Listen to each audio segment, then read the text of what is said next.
On you. We're going to call this regular meeting of the Tipp City Center Village Schools Board of Education to order. We'll start with the Pledge of Allegiance.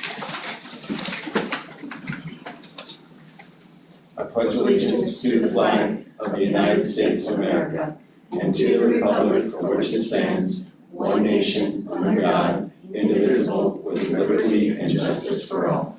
We're going to call this regular meeting of the Tipp City Center Village Schools Board. Thank you, Thomas. Sound working? Make sure it's working. Mrs. Fox, if you could call attendance, please. Amber Drum. Here. Teresa Dunaway. Here. Richard Maines. Here. Simon Patry. Here. Ann Zakor. Here. Okay, we're all present. We have a quorum and we can begin the meeting. Next item on the agenda is approval of the agenda, item 1C. Is there a motion to approve? I motion. Motion by Mrs. Drum, is there a second? I'll second. Second by Mrs. Zakor. Mrs. Drum, any discussion? Mrs. Zakor? No. Any other members of the board? No. Mrs. Fox, please call the vote. Drum. Yes. Zakor. Yes. Dunaway. Yes. Maines. Yes. Patry. Yes, motion passes. Next item is 2A, committee reports. We'll begin with Miami Valley CTC meeting minutes. Mr. Maines? Okay. There isn't much to report at this meeting. We're in the summertime lull right now, but the meeting was held July 18th, and I see that you didn't get a copy of the minutes, but I have the minutes here. And it was mostly hiring and some textbook adoptions and some thank yous and and Mr. or Dr. Weldy had shared with us that with the school beginning to start in less than a month, the enrollment numbers continue to be stable, and many of our programs are already completely filled, and they're preparing to welcome at least 1,100 juniors this coming year in just a few short weeks. So other than that, we will do the superintendent and treasurer evaluations, and we've all filled those in already and turned them in. So that was the probably more complicated or important part, maybe I should say. But that's all I have to report for this month. Thank you, Mr. Maines. Any other committee reports? All right. Next item, there's superintendent comments. Item 3. None. Our next agenda item is item 4A, citizen comments. With the sheet. Thank you, Mrs. Drum. Yeah. Thank you. Yeah.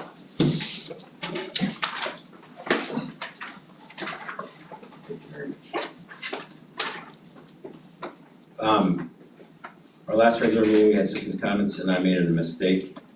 I unilaterally extended a person's time to speak. That has to be done by the vote of the board, so I apologize. So just with that said, people's times are limited to a total of 5 minutes in duration. And so if you go beyond that, we'll have to shut you down. I know that it says unless extended by a presiding officer, but there's other conflicting policies in place, and so it'll be a vote of the board if it goes beyond that time.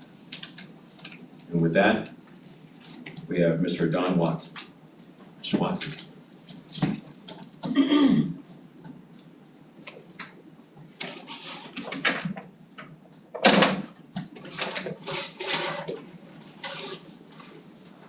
Don Watson, 335 West State Route 571, Tipp City, Ohio.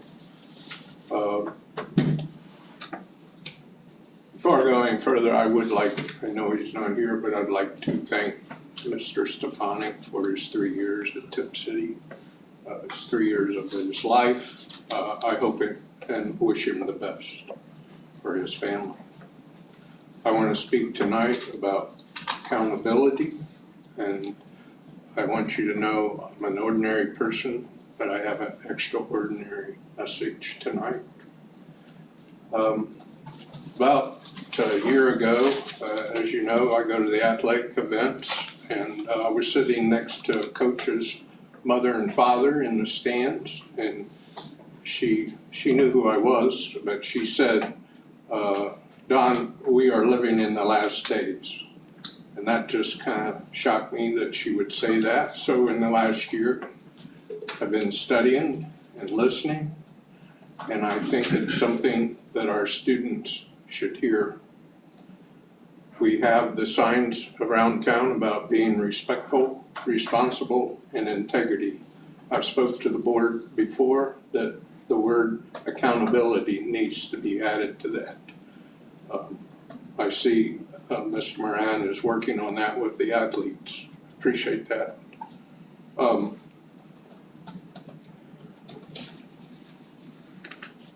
Talking about the lady who said something to me, and I said, what do you mean? And she says, we're in a few years of the rapture. That's one word I've always stayed away from in my Christian walk, but I've heard about it. So I thought, well, maybe if this lady knows about it, I ought to know about it. So I've been reading some theologians, reading Bible about it, and I think it's really something that all of us are going to stand in front of the white judgment throne someday. Nobody gets out of that.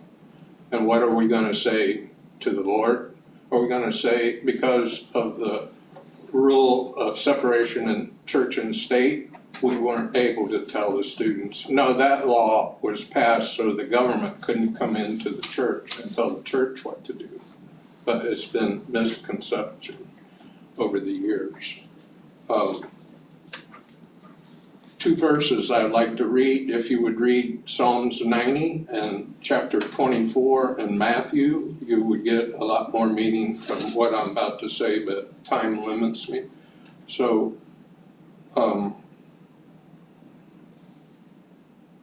Matthew 24, verse 34. Coming of the Son of Man, assuredly I say to you, this generation will by no means pass away till all these things are fulfilled. But my words will by no means pass away. That's why I would encourage you to read Matthew 24.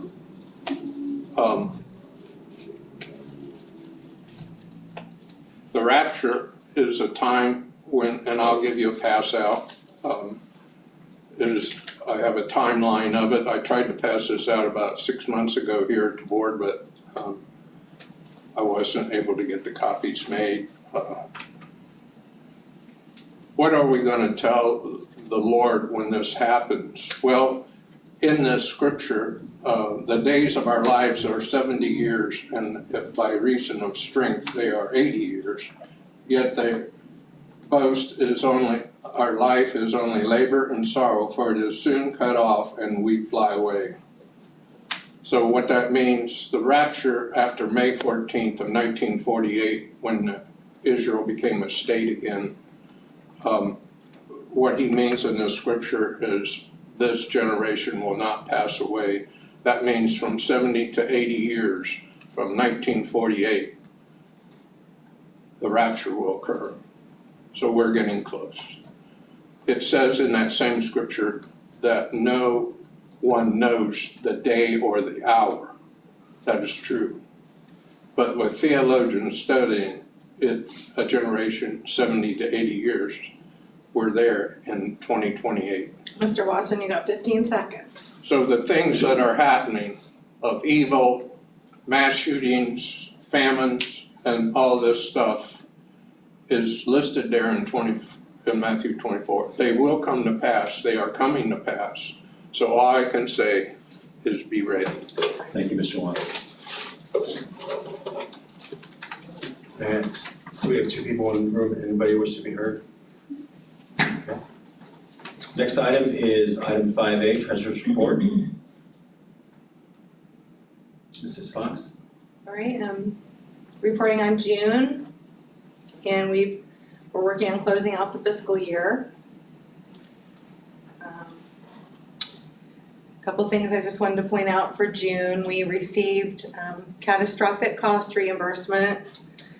That's a fee that we get reimbursed from the state for additional charges, typically in the special ed area, and extra services for the kids that are over and beyond a regular ed student.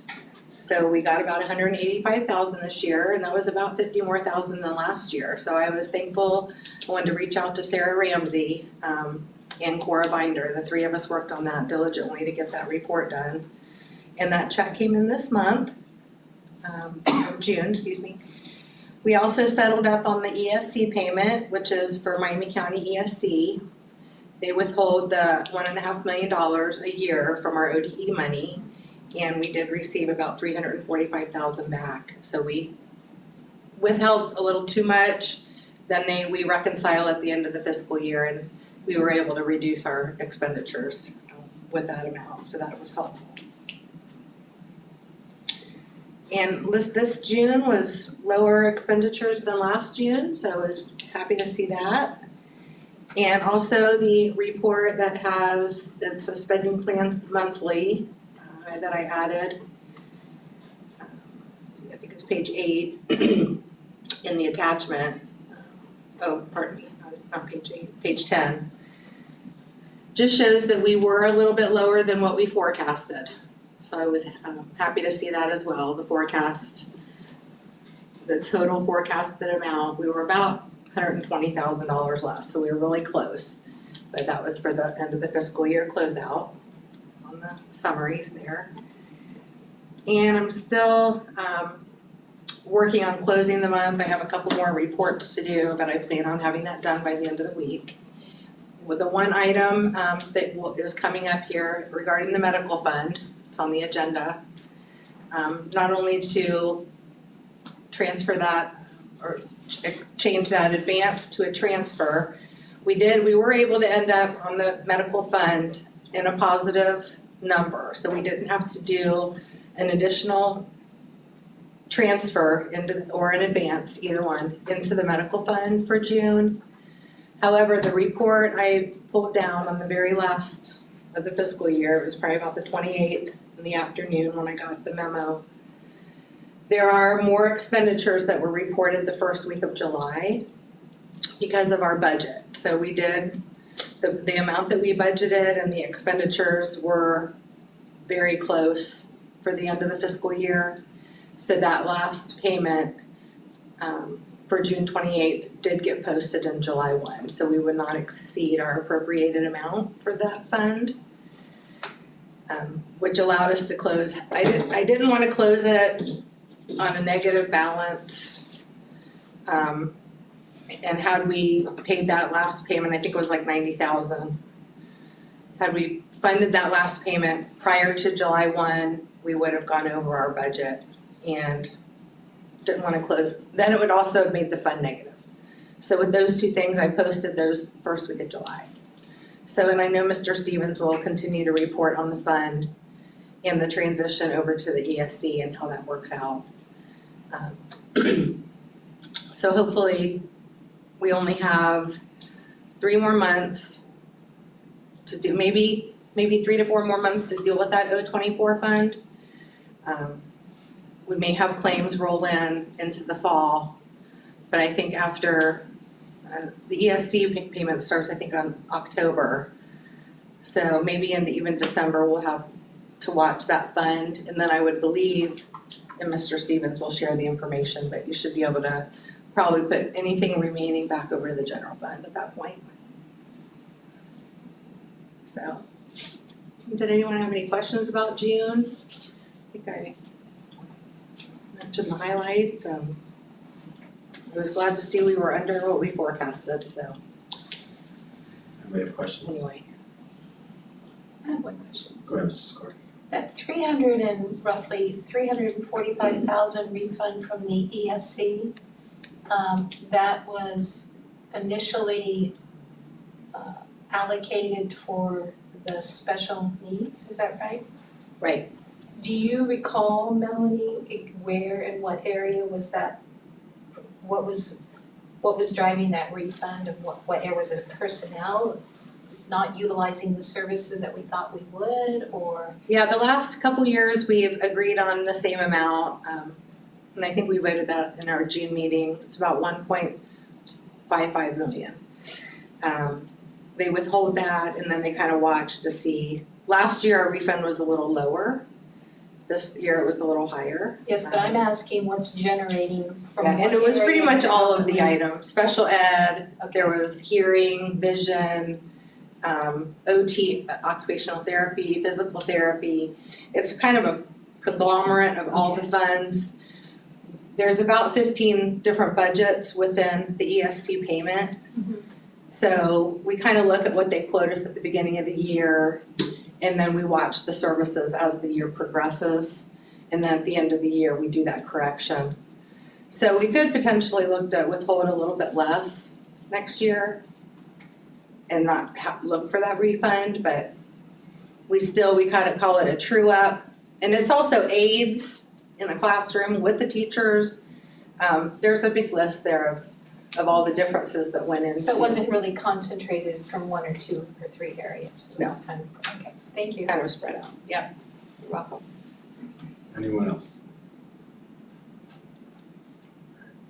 Mrs. Fox, I see that there's 3 fund numbers or account numbers that are negative as we report on June 30th. We've got 507, 516, 572,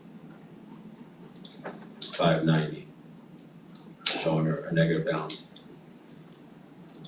Of So, those, okay. which of those do we need to make transfers or advances related to those accounts before the end of this meeting?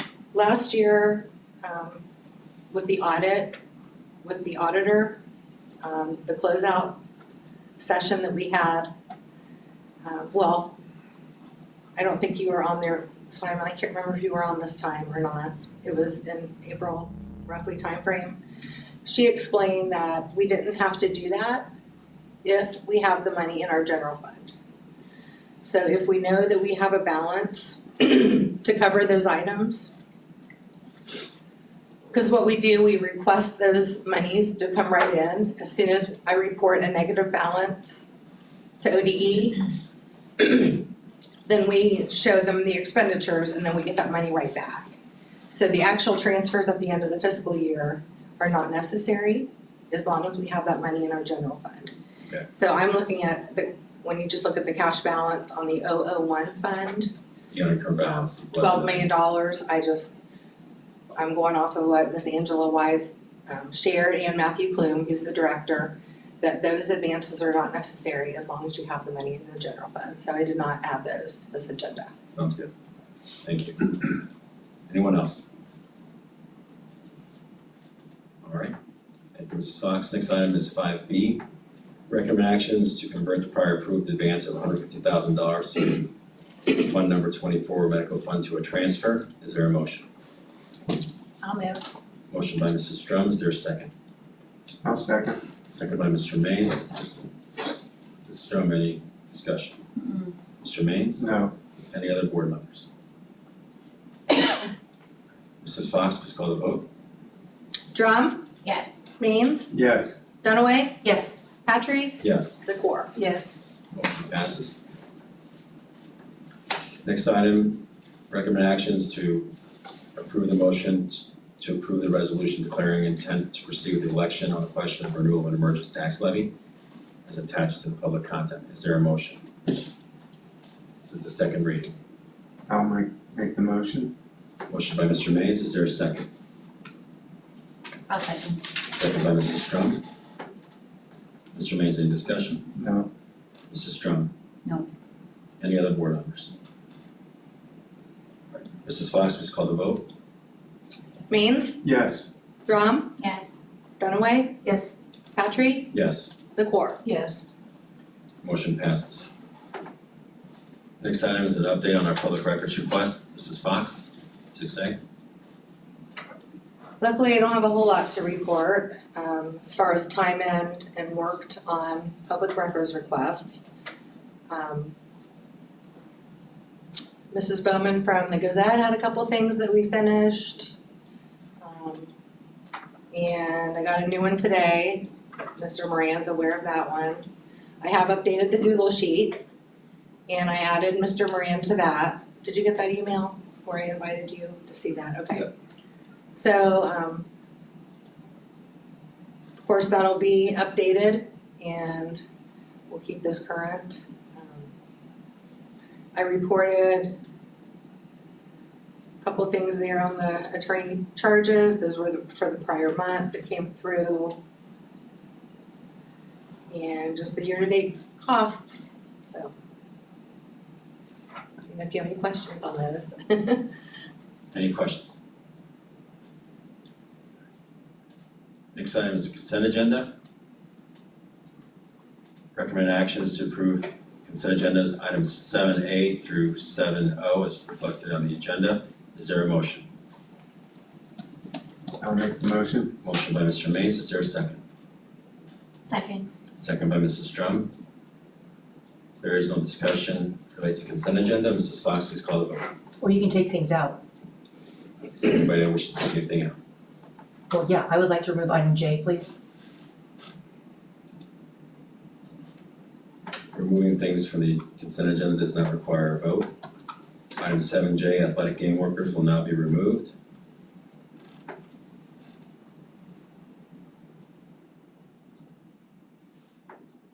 And we'll move down to 8E.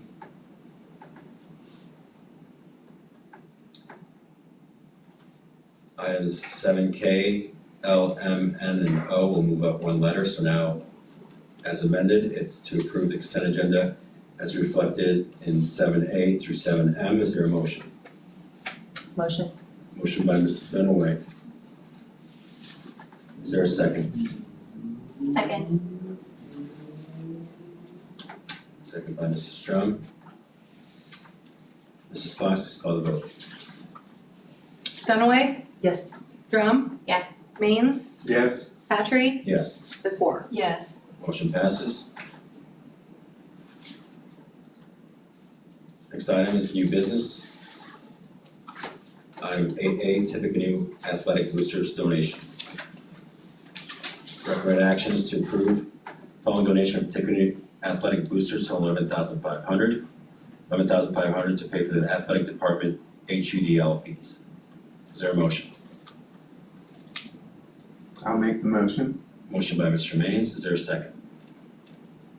I'll second. Second by Mrs. Drum. Mr. Mains, any discussion? No? Mrs. Drum? No. And anyone else? I'd like to say thank you to the Tippecanoe Athletic Boosters. Mrs. Fox, please call the vote. Mains, Yes. Drum, Yes. Dunaway, Yes. Patry, Yes. Zakor. Yes. Motion passes. Next item is 8B, Ohio Academy of Science grant acceptance. Recommended action is motion to approve and accept $10,000 in grant funds to pay staff for running the after-school STEM program from October 2022 through May 2023. The acceptance provides for funding as follows: $2,000 to Heather Bledsoe, $2,000 to April Taylor, $2,000 to Mackenzie English, $2,000 to Annette Alott, and $2,000 to Molly Horn. Is there a motion? I'll move. Bless me. I'll move. Motion by Mrs. Drum, is there a second?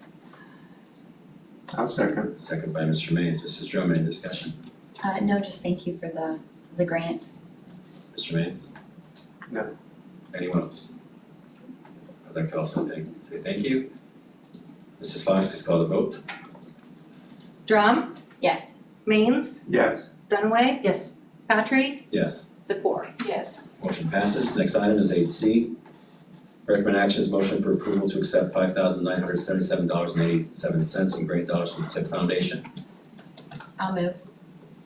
Oh, sorry. That's I'm all right. done. Go I ahead. apologize. It's all right.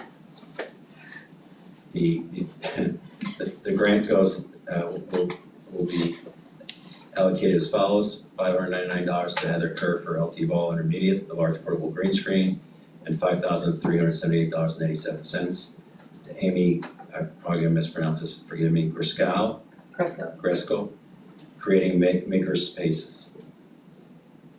And I believe the motion has been made by Mrs. Drum. Is there a second? A second. Second by Mrs. Zakor. Any discussion, Mrs. Drumm? No. Mrs. Zakor? No, thank you. Anyone else? Thank you to Foundation. Thank you as well. Mrs. Fox, please call the vote. Drum, Yes. Zakor, Yes. Dunaway, Yes. Mains, Yes. Patry. Yes, motion passes. Next item is 8D. Payment in lieu. And I believe it's recommended for action for approval of the 2023-2024 school year cash payment of $1,080 made to regular full-time employees, classified employees who were hired before July 1st, 2000. Staff who are contracted to work less than 6 hours per day will be prorated. Classified employees may elect to have this amount either applied directly to medical insurance as additional board participation in medical insurance premiums provide tax advantage, or to receive the amount as cash payment through payroll with the employee's surge deductions. The cash payment is still subject to appropriate federal, state, and local withholding tax. Is there a motion? I'll make the motion. Motion by Mr. Maines, is there a second? I will second. Mr. Maines, any discussion? No. Anyone else? All right, I have Mrs. a question. Go ahead, Mrs. Zakor. So it's for the 23-24 school year? This coming school, yes. At the last meeting, we didn't have everybody here, but we talked about it and just, there's some things happening with the classified staff that has this in their contract as well. And we wanted to look at maybe, the idea was looking at, and correct me if I'm wrong, anyone that was here who watched it, let's see what we wanna do for the future after we get through negotiation, and then decide whether we wanna continue or not. Continue it now until we see if that's something we wanna deal with everybody together versus just now. So I thought there were two different categories. There's the classified, which I hear what you're saying here, but Yes. the other is the certified, which is under the That's- CBA. That's So- in, correct, that's in the teacher contract, so they Right. get that automatically, correct? Right, so, This is just for the classified people.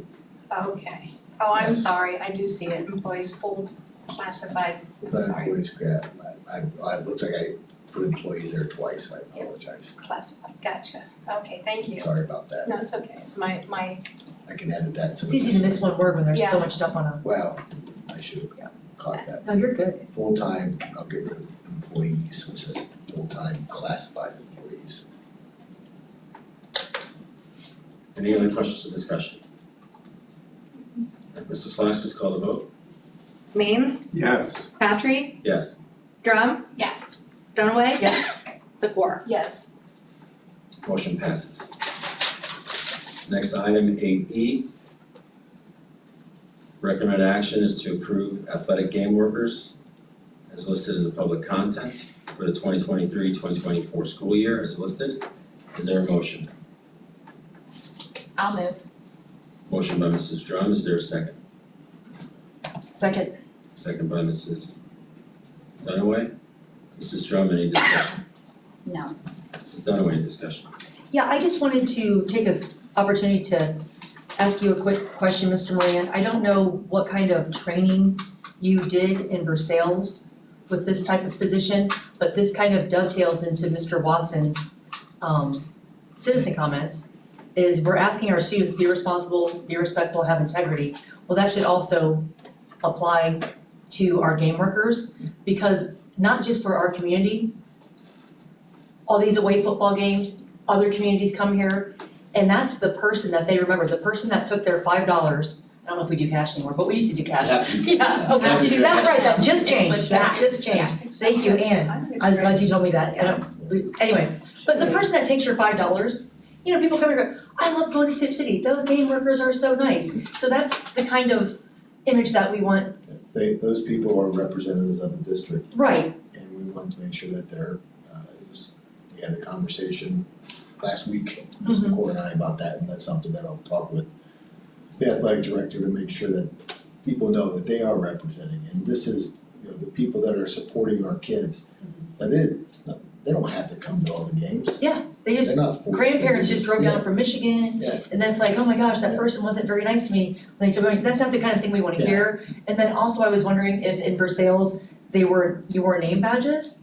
Because maybe we have the same workers for every year, every sport, maybe get them a name badge. That's just another accountability piece, because if a grandma or anyone says, hey, somebody was really rude to me, well, who? We all look the same, a boy, a girl, there's no way to we all wear the same clothes. There's no way to say, well, her name was Teresa, she was rude to me. So we don't want that. And then also, quite a few parents, I only attended one football game last year. Oh, no, that's not true. I did attend more than one football game last year. Maybe it was because we had such an amazing football season, I don't know. I'm not a football parent. But it does seem last year, for some reason, we had quite a few inebriated spectators. So are we training our game workers how to handle that? I know there's always officers on duty, so I'm assuming that you would just go get an officer and say, I've had 3 people come up to me, Bob has fallen down in the stands, he's cursing, this type of thing. So do we train on that? I think it's letting people know to go find Okay, school officials or yeah, officer, officers, yeah, okay. to help out with that. okay. Yeah, cause that gets sticky and then, maybe if it's not an officer, it might be somebody that, Yeah, maybe right, it's your right, neighbor, Yeah, or then that's kind of uncomfortable for them. correct. So I always feel like an officer is probably the best person because they're there to serve, Yeah. Or they- regardless of whether they know the person or or they their go friend to- or whatever. yeah, So they go to a worker and their worker Right. knows to contact X, Y, and Z person. Right, Yep. okay, that's what I wanted to know, Yep. thank you. We can address those things for sure. Yeah, and like I said, we had a phenomenal year last year, Yeah. so maybe people were just, super happy. Had a few too many cocktails before the game. Mrs. Dunaway, Mrs. Zakor. Yeah, just as a follow-up to Mrs. Dunaway's comment, I really do like the idea of the badge. Number one, security.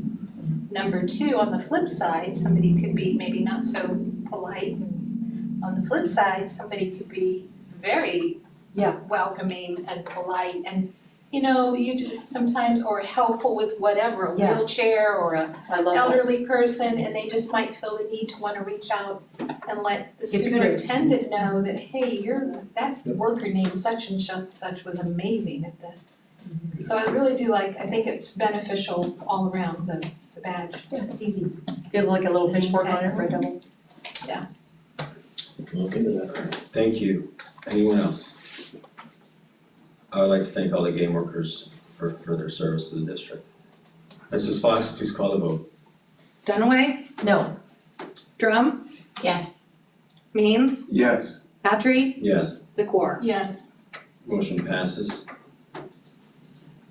Next item is, and I just want to, Mrs. Fox, okay, it's updated, never mind. 9A. Items for discussion is a request to donate unused sick days. Mr. Moran, do you want to lead the discussion? Yes, so the first top of your pile of paperwork that I gave you is is information on the sick bank, what's been done the last couple of years. So you can see the number of people that were donated, numbers that were who donated by which classification and the carryover balance. So I think all this plays into whether or not we wanna accept more or not accept more. I think this is something that Treasurer's office will need to be involved in when Mr. Stevens gets in here. It's not that we should not consider it, it's just there's ramifications of it. There could be financial ramifications. There could be equity issues that we need to look at on, we have 11 out of, how many, 200 staff members making a donation to this. Not that there's anything wrong with that. And at the same time, is a classified person making X dollars an hour the same thing as my hourly rate, and how is that a day for a day? Right. Is that, how do we look at that? So I think we just need to look at all that. I know you've got that request. I do hesitate for anybody to donate a large chunk of time before they retired, because you never know what can happen. That's a great point. You never know when something unfortunate, tragedy could happen to them or their family or something that they may need to step in, and I hate for them to give up stuff expecting things to go smoothly, and unfortunately, bad things happen to good people too. So I think we need to look at, how do we solve this that may be long-term? Okay, what's the thing that's reasonable long-term? I've seen different things where, people do it for very intentional purposes. People could donate for a person specifically. I've seen it where, it's been part of contracts where I've seen everybody donated 1 or 2 days a year. So there's different ways to do it. I just think this is a piece where maybe more than just, I think the board's looking for some information. I'd like to talk to more people when they get back before we decide what the appropriate step is or recommendation. But I think we need to get some administration, teachers involved, classified members, all staff here as well. So that's my thought. You have the request and the board policies. This is, again, you have the sick leave bank and kind of the history of when it first started, what the intentions were, and I think it's well intentioned. So we wanna be able to help people out when needed. What questions might anybody have for me? Mrs. Dunaway? I've only seen this happen one time. So we had a teacher in a specific building that had, like you just said, completely unexpected, young, so it was even more unexpected, had to be out for pretty much the, just say, school year. Yeah. Happened in the summer, which parlayed to the beginning of the school year. And of course, you're just always hopeful, please come, but it just didn't work out. Yep. So in that case, I think maybe we didn't follow policy, I don't know. Because I think it was like right when I first couple years in the school board, they just like sent an email out to teachers in that specific building and said, if you wanna donate to Mr. Moran's sick bank time or whatever, just let me know how many days. And that's this is only the second time, that was the one and only time I've ever seen it requested for a specific person. Mhm. And I never really heard how it was handled behind the scenes, but that's the only time I ever remember this coming up, so. I would say that probably goes against what was. I'm sure it does, yeah, right, However, that doesn't mean it was wrong either. right, yeah, So, but we wanna be clear yeah, for moving sure, forward, so we have flexibility to help people that are Mhm. truly in need. Yeah. With that, so, cause it does happen. yes, And just in the last 2 years, we've seen it kind of happen unfortunate a circumstances. lot, yeah. Yes, tragedies. It does need to be something that needs to be addressed, and make sure, like you said, policy in place, cookie cutter formula, same, Yep. and then we're covered. Mrs. Zagor? No, it was answered, thank you. Mrs. Drum? I like the idea of you talking to all the different parts to find out the best solution for that, so thank you for taking that on for us as well. Mr. Mason? The only question I have is a bit of clarification where it says on the sick leave policy, it says the employees of Tipp City exempted schools will establish a sick leave bank at the beginning of each school year, or as needed, an employee may volunteer to donate up to 5 days of their available sick leave annually. Does that 5 days carry over They if can it's do not it. used? Yeah, so that's part of, when you see this piece of paper, this has the actual bank number, so how many days Yeah. are in. So they had, at the end of the 21-22 school year, they had 68 days, 68 and a half days of a carryover balance. In last school year, in 2022-23, 45 days were donated, 30 days were used, so you had, and they had, so that's 15, so 15, that's a carryover, yes. Okay, all right, thank Good you. question. Anyone else? All right, thank you very much, Mr. Moran. Next item is 9B, working agreement, discussion. All right, so, what I'd like to do is, I wanna get it out of this formula here, and if everybody can bring their chairs in a circle here, I appreciate it. Okay, do you need papers? You have your papers with you, and bring your papers with you that I gave, they're in your packet. Bring those Gotcha. papers on the working agreement. All right, Yeah. this one? No, Nope, okay. the This 5 one. functions of the team, Oh, yeah, gotcha. this one, and All right, this is cool. the Thank you. emails. All right. No pen? You can, if you need to, yes, if you haven't, if you needed some, I'll give you a few minutes to go through it again, Okay. so. We got extra chairs. I'm gonna roll your No, we're finger. good. Here, we can steal Make these your chairs if you don't mind. Let them steal them out from underneath you. This one in the front. No, that's okay. Okay. Here, Simon, we can just leave those, I got, we got another chair. Okay. No, Careful, okay. No, I can't, I just walk carefully. So, Gingerly. Gingerly, no, I got Gingerly. it. Here you go, Simon. oh, you got one? You're good. Gingerly. Oh, I thought, like, You're good. quick. I thought you Rick, needed you one could- too. nope. Here. I'm gonna help kind of facilitate it. There you go. Do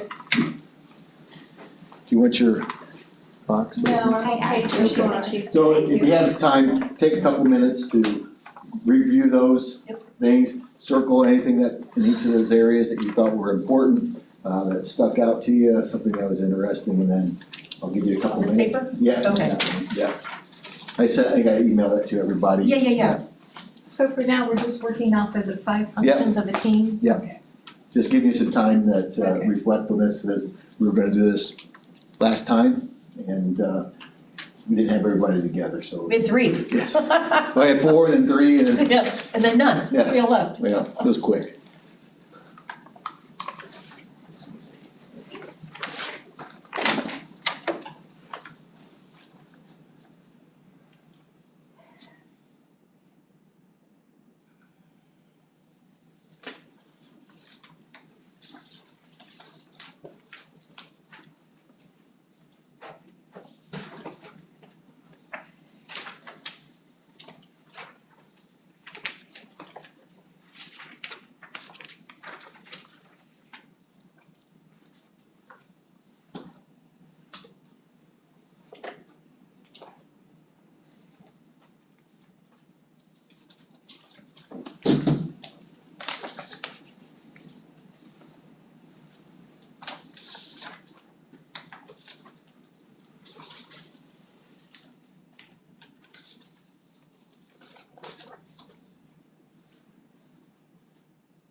Point of clarification, Mr. Moran, Yep. for the purposes of the exercise, I'm suspecting that suspending Robert's rules of order would be probably appropriate. Yeah, Right. So if I'll, there's no objection, I think just let Mr. Moran run this the way he wants it. We're gonna suspend him. Is there any objection to that? All right. sounds good. Anybody need any more time? No. Okay, so, you can go to your agenda now, so this is what we were gonna do for the 10th, but it's gonna be the 24th now. You have a copy of the agenda, and again, high-performing teams are successful, and it does start at the top. Lack of leadership ripples all the way through an organization. Good organizations, great organizations, because I don't want to be good, I want to be great.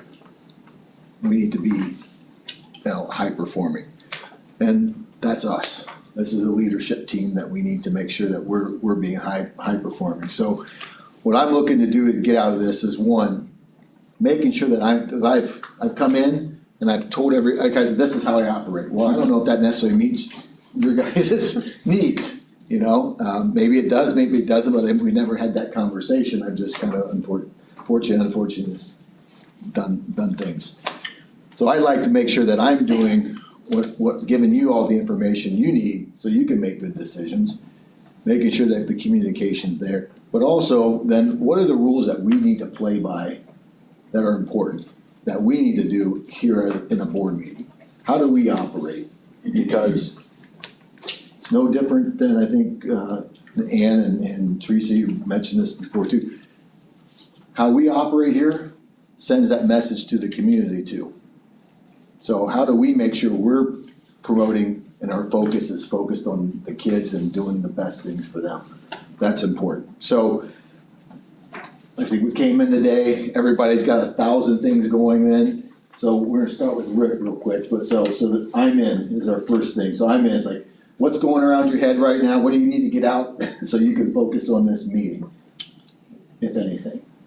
Is there anything going on in your life that you need to just say, I'm swamped with anything, or anything going on that you need to get out so now you can focus on this activity? No. No. So if you have nothing, you just, once you're done saying what you need to say, you say, I'm in. I'm in. All right. We'll just go clockwise. Anything going on in your life? Oh, always. So that's what I say. So what's going on that you need to get out? We're all parents. Yes. I mean, if your answer is no, what the heck are you doing all day? Sitting around doing nothing? I don't understand. I Yeah. don't get it. Anything When I that's, walk in that door though, Yeah. my life has to wait, and I'm here to be a board member and get on with the agenda that I probably spent 10 hours Yeah. preparing for. so Yeah. then you're in then. I'm in. All right. Simon, anything going on? Nope. Okay. I'm in. I'm sorry, but I'm not really sure I understand the question that what I'm in is agreeing to what? Just be focused on this activity. Oh, Get whatever you need to do to get out, like, hey, Like if I your got- dog died before you yeah, there's something going on that I've been on my mind and I need to get it out, so let's share people and then. Yes, I'm focused on the activity. All right, sounds good. You're supposed to say, I'm in. I'm in. You're messed up. Here we go. No. You're messed All up, right, so man. who's traveled the farthest away from Tipp City this summer? Let's say this year, from January to now. What's the farthest you've traveled? Because that's gonna start us out. Aruba. Aruba, You win. Dominican. Oh, Is it yeah, farther? yeah. okay. You may I've need gone more everywhere. additional miles, but not Yeah, I've that's gone far. I wouldn't even, yeah.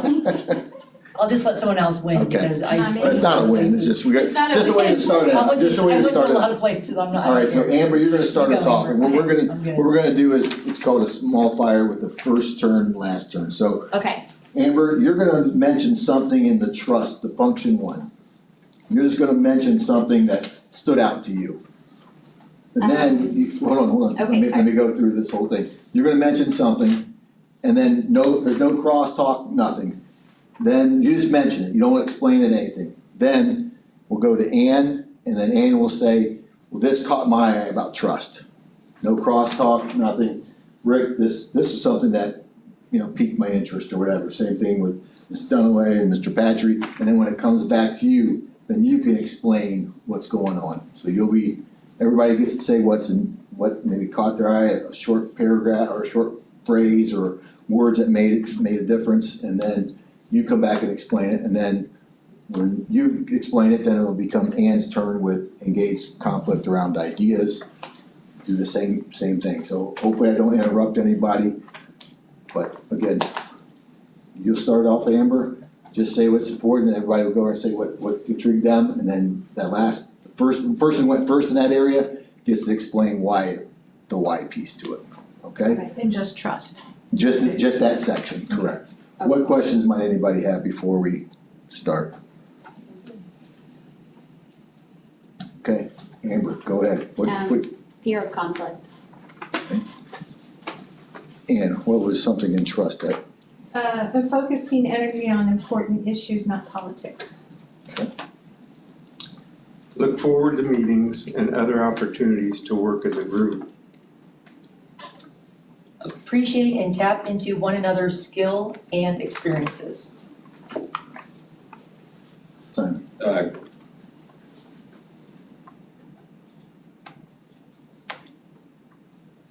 And it could be a repeat, it's okay. I would say give one another a benefit of the doubt before arriving to a negative conclusion. So Amber, when you mentioned yours about fear of conflict, tell me more, why did that pique your interest? Well, because I feel like that's something that is a struggle here. Sometimes if you don't agree, or if you say something that doesn't maybe match someone else's idea, sometimes people can be quick to turn it around and make you feel pretty guilty or pretty bad about what you just said. And that creates a sense of distrust within me if you're not willing to listen to my ideas, because maybe I have a good idea, or maybe I have an idea that's different than yours, but it doesn't mean it's wrong. All right. Mrs. Zakor, engage conflict around ideas. What was something that piqued your interest? Well, mine was focus time and energy on the important issues, not politics. Yeah. And that really stands out to me because I think there's just a lot of political jockeying in this district. So I think. I'm sorry, go to number 2. Oh, We're on number two, already? yes, so you're, Okay. number 2, engage conflict, around engage conflict ideas. What is don't explain, just share it and then everybody else will share Require it. productive conflict in order to grow. That really jumps out to me. Rick? Have lively, interesting meetings. Well, we do that. Oh, now I understand, I was a little lost No, on what we were you're doing, okay. Okay. Oh, minimize politics. Put critical topics on the table for discussion. Amber? So mine's up here though, but That's okay, whatever. avoids personality focused, mean-spirited attacks. Can you show it, point to Yeah, where it's up in the Top paragraph. information about the engaged conflict. Okay. All right, so Ann, when you picked yours, the productive struggle, Productive conflict Conflict, in yeah. order to grow. what is it about that? Well, I truly believe that. I mean, it plays out in my marriage, it's played out in my business career, it plays out with my friendships. I just believe that there's, you need productive conflict in order to grow, to not be superficial. So when you're saying that, are you saying like you gotta get uncomfortable to grow, period, type of thing? It's Sometimes, yeah, okay. of course. So having seeing conflict as an opportunity for growth versus negativity, is that Absolutely. more what you're talking about, that productive struggle with conflict? Yes, and I mean, that was even reinforced through OSBA, that board that has a lot of diverse thinking is a very desirable board to be on. And so Thanks. Okay. I think that.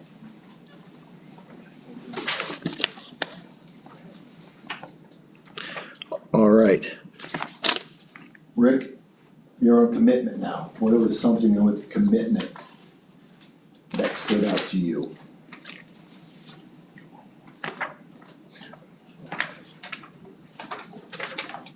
And if not, let me know, we'll find somebody that had something that stood out. It's okay.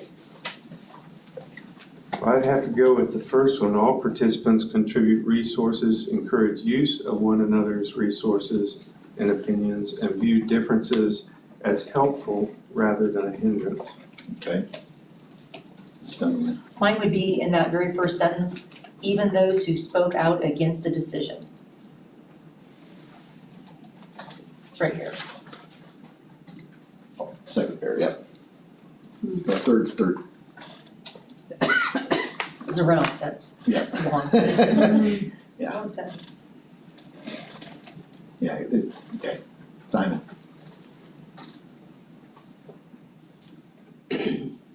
I would say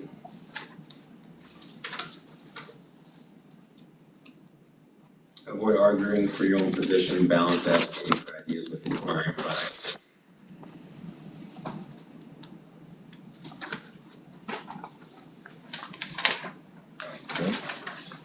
Amber, Everyone has a chance to describe their feelings about the issue. And all share in the final decision.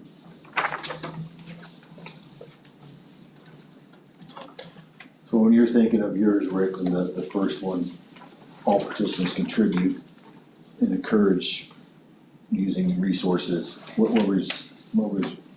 struck you about that? Well, I think that if we all recognize that we have different resources, but we can work together with those resources, then I think that's a good thing. It's not a hindrance. So it's a good thing. So similar to what some people said in regards, everybody brings some expertise and some Right. perspective that maybe help us get the best possible answer or the best Right. support for our kids. Mhm. Okay. All right, accountability, Mrs. Dunaway. What was something there that, on number 4, accountability? Well, we haven't been doing it, so we just need to start doing it. We need to start being accountable. Okay, so we gotta It's start. been lacking. We gotta So start. like, yeah, Well, we'll come back to you. Yeah, so no matter, We'll come back. Okay. You explain it. We'll just go around. So starting accountability, being accountable. Mr. Patry. I'd say creates opportunities and processes for individual and team self-assessment. Okay. Strong. Establishes respect among team members who are held to the same high standards. Okay. I really like the one, ensures that poor performers feel pressure to improve. And I'm gonna say avoids excessive bureaucracy around performance management and corrective action.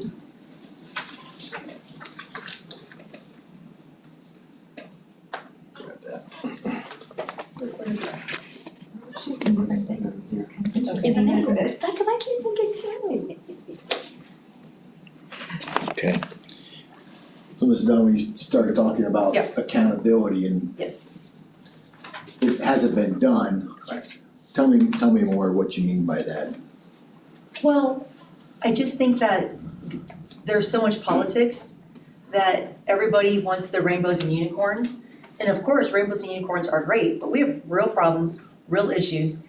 And once we are unafraid to start addressing those, then they're gonna start going away.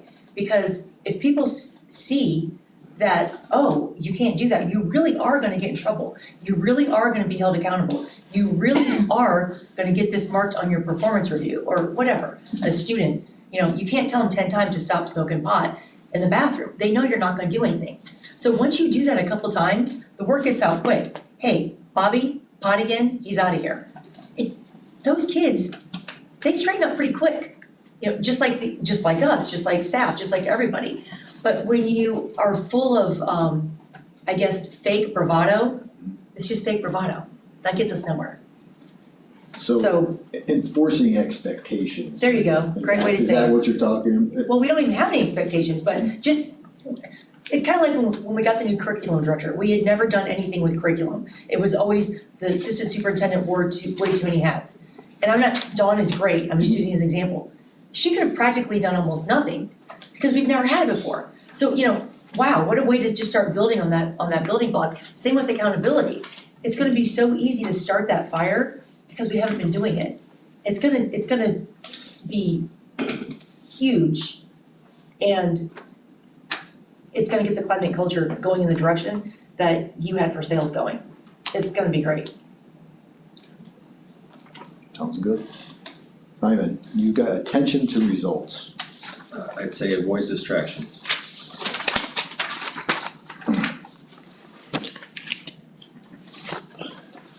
Amber. celebrates successes, and constantly monitors progress towards goals.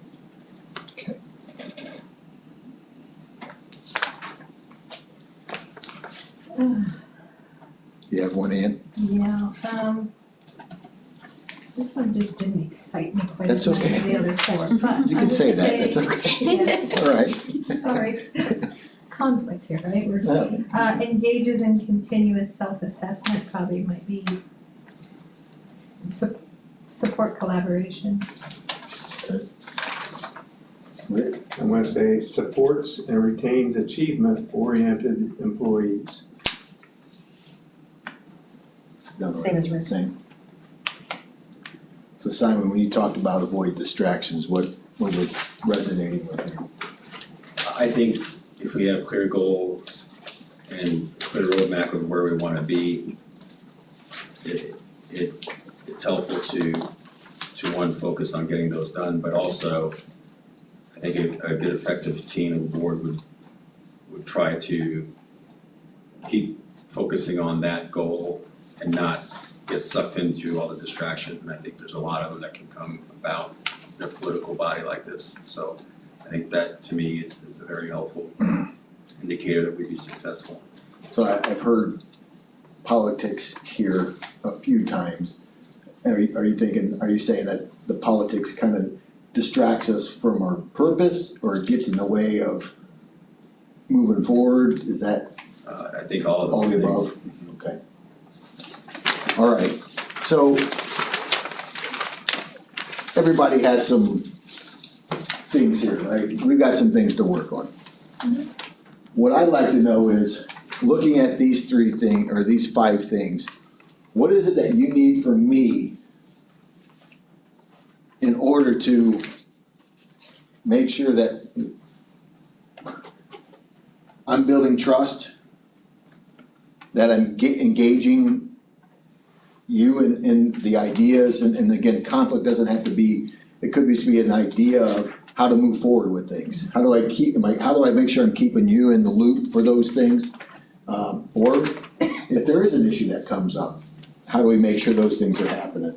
The commitment, how am I making sure that I'm listening to everybody, that I'm using the resources that each of you have to make sure that things are being addressed in an appropriate way, but also that you have information, positive stuff to share out with the community, which is a big piece of things. That we have that same type of message of focusing on kids.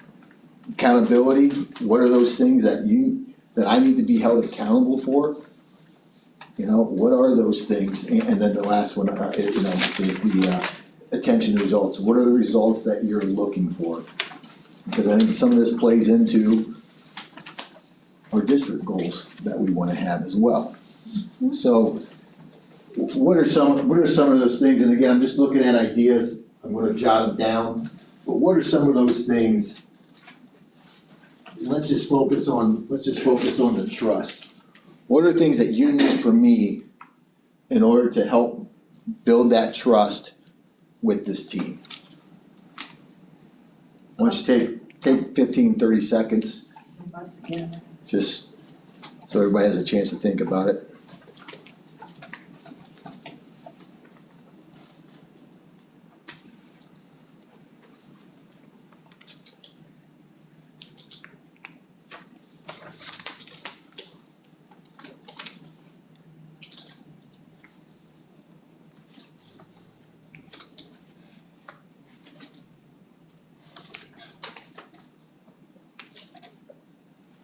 Just start us off, you were ready to go. Easy, yeah. You're already doing it, information.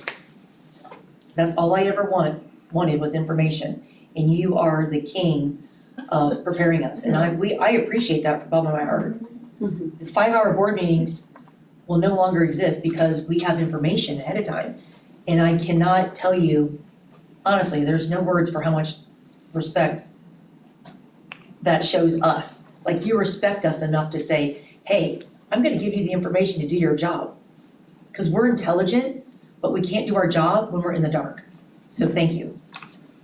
So when you're talking about sharing information, I wanna make sure I'm being, so my weekly updates Yes. or the board agenda. Phone calls. Is that Yes. Is that everything? Is that enough information? Oh my I guess gosh, is what I'm yes, asking. it's, yeah, those are normally the. Continuing that process. Yes, Yes. Okay. that's normally the stuff that I have to drag out into a 5-hour meeting to try to pull Yes. teeth, you know, and people get frustrated, I get frustrated, I don't wanna be here for 5 I think hours. all of us I have got a life. frustrated, I don't, I have a life, I mean, I'm not trying to. I don't wanna be here for 5 hours, it's not my goal. Right. I mean, Rick always says Miami Valley CTC, way bigger than this place, and they're out, what, in an hour, Rick, 45 minutes? Usually. Because guess why? And I've been screaming this for how many years now? We need information. And so I'm glad that you guys now see that I wasn't just crazy, because now that we have information, we're out of here in an hour. It's wonderful. What else, ideas, thoughts to help build the trust? I like, for me personally, I like your honest responses to things. Even like reading your information that you put down for everything, like just being very candid and saying, this is what I think it means. If you think it means something different, let me know. And I really appreciate that because that makes you a little more transparent to us. And I like transparency. I like feeling like I can ask you anything and you're not gonna make me feel like an idiot for asking a question. So that builds trust within me. And feel judged, don't feel judged, you just feel, Yes. So it's making sure that it's not dictating things, Right. but it's Right. offering my opinion. Mm-hmm. But I don't have all the answers. Right. I never will. So. But you don't act like you have all the answers either, which is really nice Well, not yet. also. There might be some times I get, there might be some you're times I gearing get up on the towards that, aren't you? table. You're brave enough, come sit There might down, be some shut up. times where I get on that table and I might be told to get off the table, so just realize I saw that the movie Elf, I'm not- ready. I'm not perfect by any stretch of the imagination and my downsides. So kind of open-minded. Okay. What are our thoughts on trust? Again, if you have some, great. If you don't, that's okay. I want to kind of synthesize this for myself and share out with everybody. I echo both Mrs. Dunaway and Mrs. Drum's comments. I think that you've done a very good job of informing us. I think the phone calls, in addition to the detailed information you provide us in the weekly updates, is really doing a lot to build trust in that we're all informed. Nobody is surprised by anything. Nobody's questioning where something's coming from. It's taking that, the potential to infer or wonder where things are coming from out of the equation, and it's focusing us on the kids in the district where we need to be. I think it's been very nice. I think what you're doing is perfect. I think the way you're making yourself available to the community and going out there and participating and, you know, and asking for invitations or asking to meet with different organizations that are, you know, key community members and you know, key organizations and communities, also helping build trust across the district, which is very, very important. I think that that's what we need from the superintendent. I think you're doing a nice job of all of those things. It's my job to do those things, so I need to make sure I'm doing my job. You're doing well. How about, do you have anything you wanted to add? Okay, how about engage conflict? This is tough. Yep. Especially when there's lack of trust. And I think I talked to a board member, yeah, at least one of you, about, you know, well, I say trust is earned. Well, from my perspective, if you don't ever know what it means to, how you need to earn my trust, it's kind of like, well, I'm trying, but that's not what you want. You don't know those things. There's a piece out there about extending trust. You know, if you want a kid to get some help, sometimes you have to reach out your hand first before the kid reaches out their hand.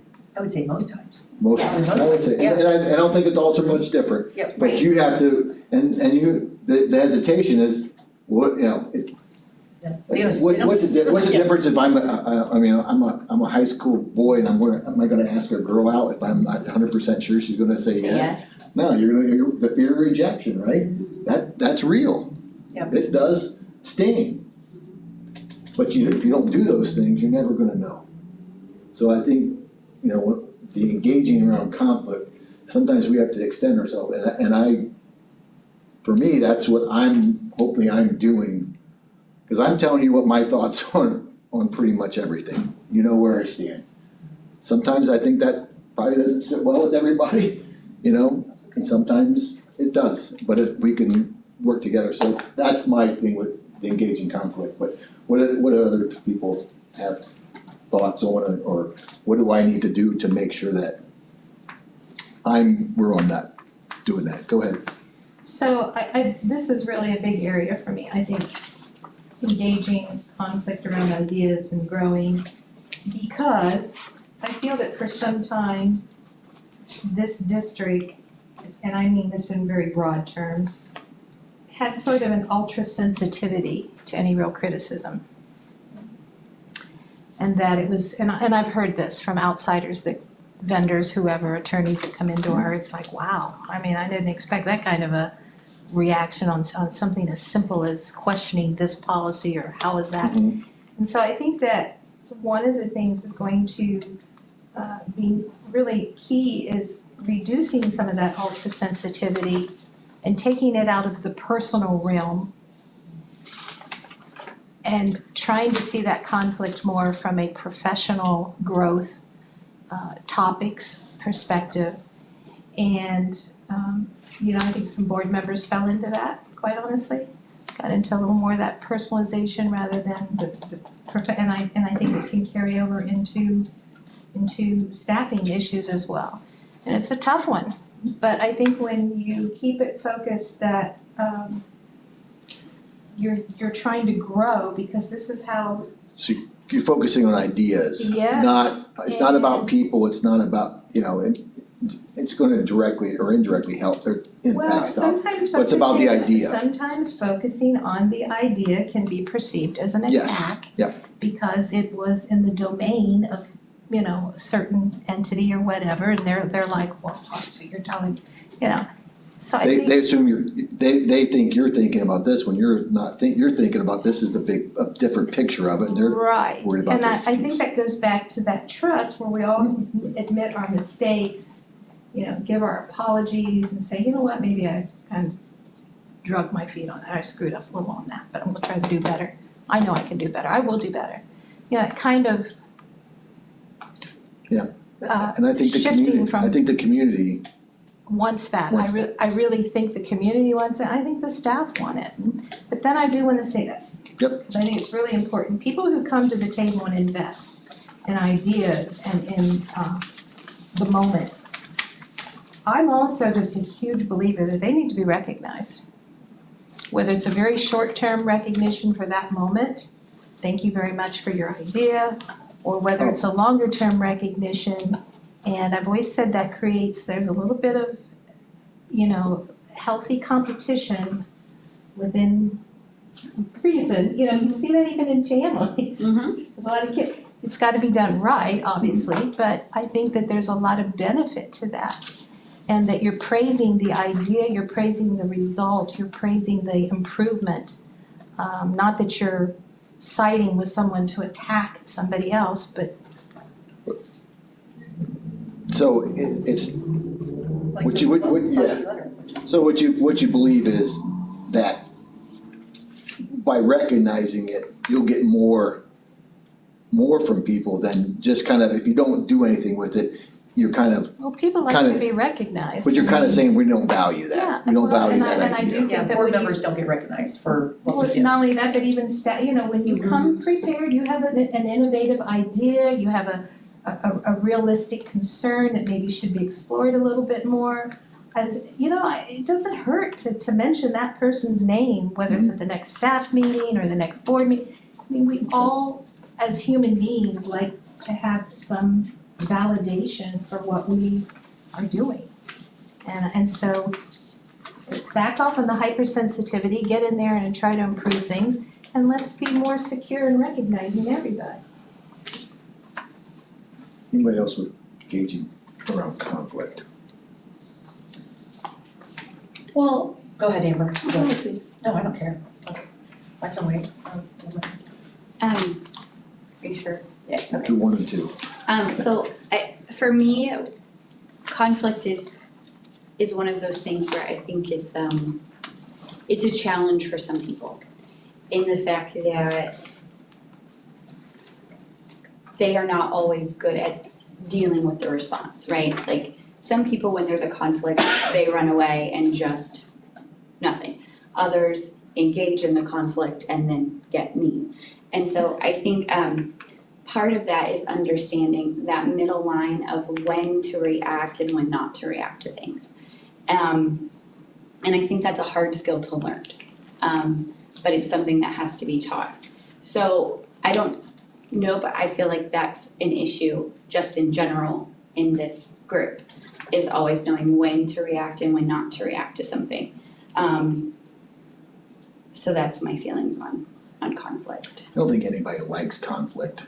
It's just a I think some necessary. people do. Some people. I mean, I disagree vehemently. People do. Yeah. Some people Yeah, I do. I really do. People do. I don't. I like to have a logical conversation and fix things, but not everyone can. Right. So I think understanding, and it kind of goes back to what you were talking about too. You didn't say this, but you were talking about families. And I think a lot of times understanding people's love languages goes a long way in understanding their love language. Do you know the 5 love languages, like affirmation, touch, Okay. time, whatever. Understanding Gifts. people's, yes, love languages helps solve some of that conflict too, because, you know, like you're talking about words of affirmation, some people really need that in order to feel valued, but other people need you just to spend time with them and listen to them talk. You know, like everybody has something that they need, and if you fill the need, then the conflict goes away, is what my thought is. Okay. So the reason why we have so much conflict on the school board is because we have no trust. So without trust, you're gonna have conflict. And I mean, There's a reason for that. and the reason, right, I mean, obviously, and it's politics. You know, it all goes back to the politics, it really does. Well, So, I hopefully by, again, what I'm doing is Yeah. helping share that out Correct. and making that better. That's the goal. Mhm. And, but yeah, trust, it takes time. trust goes through It takes time. every one of these, I think. That's Yeah. 100% accurate. I would just say that where anybody or any political body or we can see everywhere struggles is that when we're talking about conflict, we're talking about, like they say, the ideological conflict related to the idea itself. Not the response should be based on the ideological idea, focused on that, the pros and cons of their opinions, not necessarily inferring or directing that something on the side is an issue. So focusing on the idea itself is where everybody in the world, including this board and anywhere, needs to focus and improve on. I think that's where we have the most to improve on and the opportunity to improve on. And I think a big part of that that's gonna facilitate our ability to do that has been your building the trust that you have in with the way you're doing communication and information. I think that's very helpful. Well, what I'm doing may open the doors, but it's you guys being willing to do it too. And again, I would say in the last, again, I can't believe it, it's been, what, 4 months? It's gone fast. April, May, June, Yeah. July. Right. I mean, That did go fast. so, you know, I wanna see those board meeting times go like this. They have. I wanna see the working together around stuff increase. I wanna see, you know, September comes around, when we're recognizing all those great things that staff and kids are doing, that's another opportunity that, again, that builds that, I think it builds trust, but it also recognizes some recognition there too, which again, helps make things run smoother, so. Anything else anybody like to add? You had something? I'm not, well, I'm not sure if this fits in, but you said something about community and go back to school. So I've always had this idea, and it's my last year, just give it to me, make me happy, I'm an easy person. Okay, so I always had an idea, you know, our town loves football. We just came off an incredible football season, the whole bleachers thing, it was just a really awesome thing. So I always thought it would be cool to have a school board of education night, Friday football night, where we all go. We're a team, all 6 of us, right? Whatever, Kristen Williams, we can snowball this later, but we hand out something really cool. Some cool swag or some cool thing, and we each get whatever, 20 or whatever. And we go, we talk to people, we meet people, we hand them out. And it was something that you could only get at that game from a board member. I just think that's fun. Whether you give it to a grandpa, a grandparent, a kid, whoever. But just, all together, they see us all together, not just at a meeting, out just being fun and just enjoying what we're here for, the kids. I just always thought that'd be a cool idea. And what a great way to just kind of build that us as a unit, idea. Maybe I'm crazy. Sounds like you had an idea to sit down and figure that out. But I just think it'd be cool. Because who doesn't love football? Yeah. And who doesn't I love went to seeing the like kids 5 or have 6 fun? games, probably more last year, I We don't know, can I went to a lot of figure games. something out. Yeah, and I'll be in charge of getting rid of the drunk people because I brought that up earlier. I'm joking, it's a joke. Oh, boy. Total joke. Oh, boy. Yeah, I think that, and Get again, rid of the who? The drunk I think that would be a good thing of Anyway, showing some we can trust. still, but you had mentioned community and my brain Yeah. went ADD like it always does. How about accountability? What is something that I need to be doing? Oh, you are the accountability, we don't worry about you, you are very accountable, it's your, I need to, again, it's, what are those things that, again, that are important? You guys listed off all those things that's important for the accountability. What is it that I need to do to help this board well, be prepared? you set the expectation. Here's the expectation, we are expected to come here and be prepared. Right. And the amount of time that you invest, you call each of us on the phone. I mean, some of us talk for 5 minutes, some of us talk for 90. So that's a huge investment on your time. It takes a lot of time for you to get that information in that email. I mean, that takes time. So by you doing that, I'm saying, hey, Teresa Dunaway, I don't care if you had baseball and got home off the airplane at midnight and had, well, whatever, there's no excuse for not, because you took time and you did all that stuff that you had to do. So, yeah. Because it goes both ways. Right, if I'm reading stuff on my laptop, which I was, that contract. Yep. I was reading while I was blow drying my hair, because I got off an airplane. You're setting that expectation, if you're gonna prepare us, then we need to be prepared. Yep. We are expected to have that, not just come here and pull stuff up for the first time, like, oh, what's this about? No, unacceptable. And to go along with that, if there's things that you do have, like Rick, with the topic we talked about moving it off the board agenda, and there's policy for it, and we can do that. Yeah, do it, That's fine, let's do it, let's clear the agenda so we're not spending time correct, doing those things. Correct. Or figuring out, can I do it, not do it, what's Yeah, the just problem do it, with get it that? done, Let's yeah. just do it and make it, I love it, the quicker, the better it is for everybody, then I can share out why those things happened. right, so the other part of that, by doing what you're doing, I know this isn't why you did it, but now we're gonna have increased participation in board meetings because people stopped attending our board meeting because they were 5 hours. So now if we can get our board meetings down to 1 or 2 hours, our community's gonna feel more welcome and more inclined to come because people might have an hour, maybe 2 hours, but nobody has an extra 5 hours. That's excessive, So now we're being more community oriented by making these meetings attendable, which I love. Who else has anything on accountability?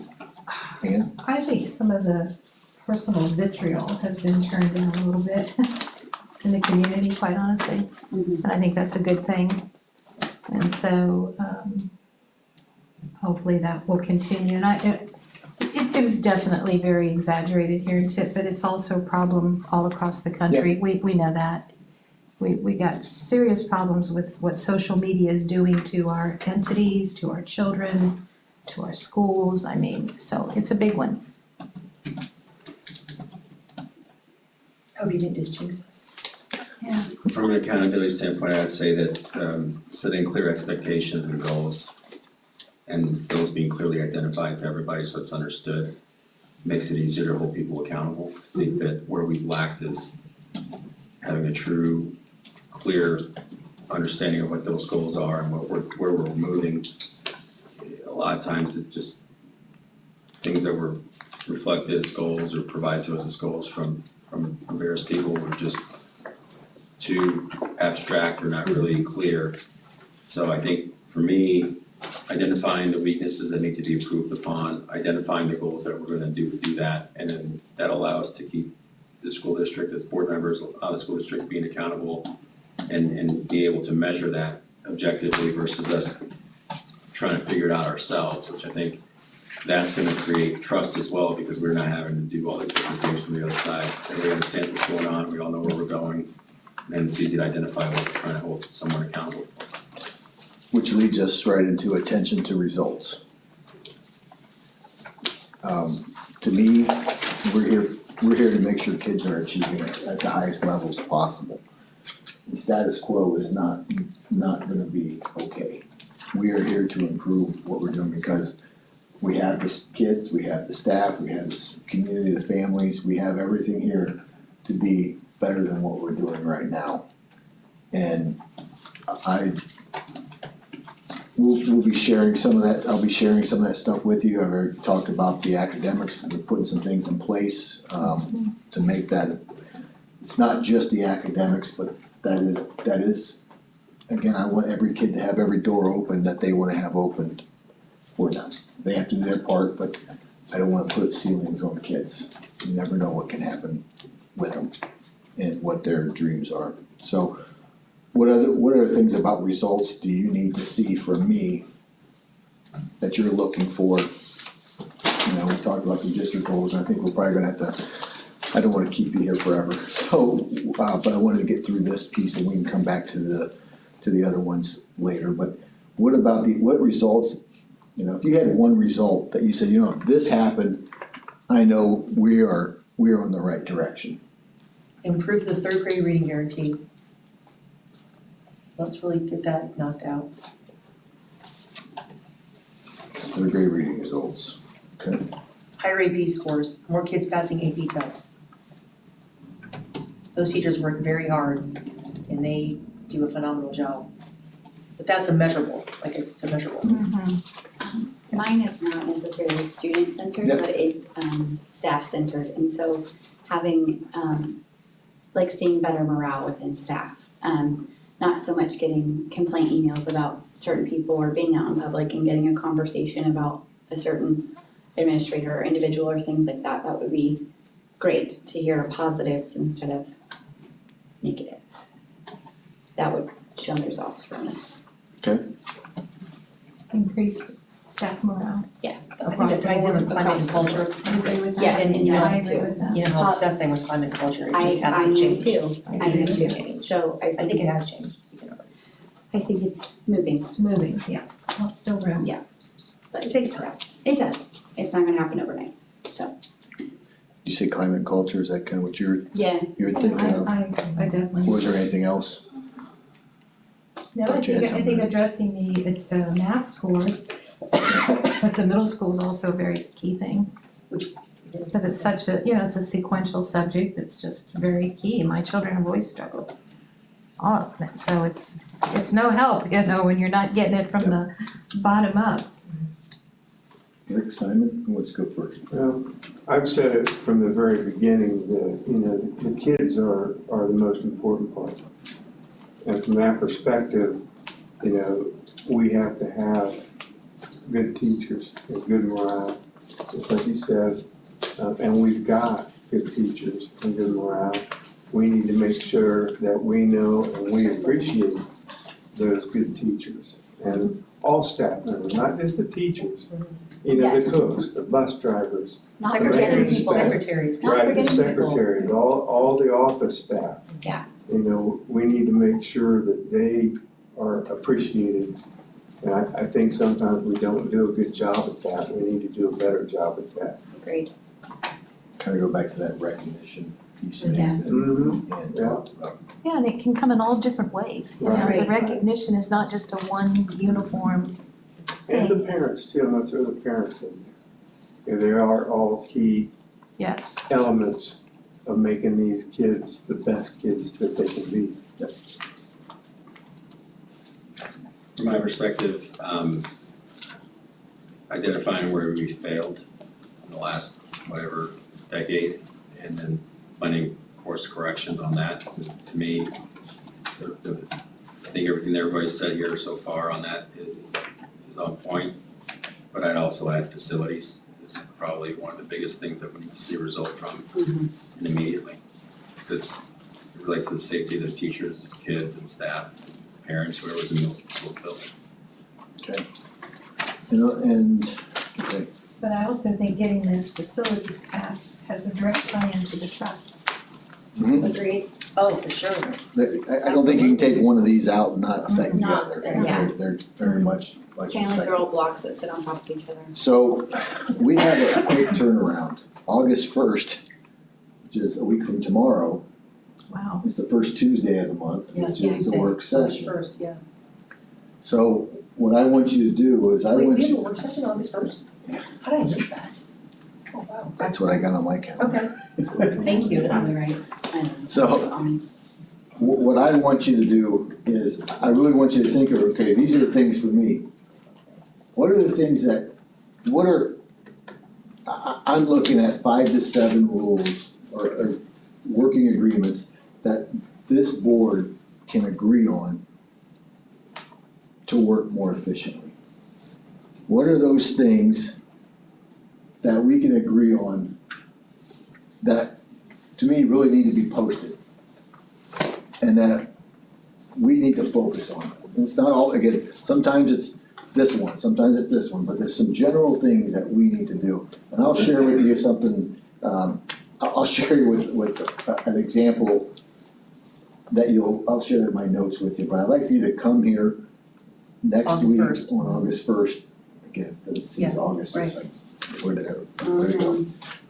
To let's work on, let's finalize, let's really Like what, get some 3? agreements. If we each have 3, because you know we're Yeah, gonna cross over yeah. 3. Yeah, just 3 general ones that you're thinking would be rules. important, kind of based on these things that you listen to from everybody. 3 what? I'm sorry. 3 working agreements, things, how we're gonna act, how, Like board Board, governance, yeah, kind of like yeah. internal rules. how we think Tuesday. we should act as a board, and what are some things that we need to pay attention to. I would call them board expectations. Yes. Yeah, board expectations. Yeah, it's just, this is what we should expect out of each other. And this is how we should, again, in some ways, hold each other accountable for those things in a way that's, again, not effective, but cognitive. Hey, you can ask naive questions, presuming positive intentions. Is that something that we need to focus on at times? Do we need to maybe find ways to give our perspective on why versus things, whatever it may be, whatever your thoughts are. Come up with, again, no more than 5 for each person, 3 to 5, and I like to have some more conversation, but kind of, again, base it off what you've heard today from from this article, and we'll go from there. Okay? Do you want us to email those to you, or are we speaking? Just bring them here. Bring them here. If you wanna email to me, it's fine, I'll have them We'll just written bring down, but if you more bring them work here, for it's you. fine. You have enough work. It's all You're right. plenty busy, aren't you? Everybody- Are you busy enough? But everybody is, like you said, there's nobody's not, if you're doing anything, you're busy. Oh my gosh. So, I got you. I got Let's, we'll hold off on this, I do wanna talk about I'm sure it I does. do wanna get to the building project though. Yep, go ahead, we'll wait for you. That makes me feel really good. I mean, it's healing well, it's healing really well, really is. And you know what?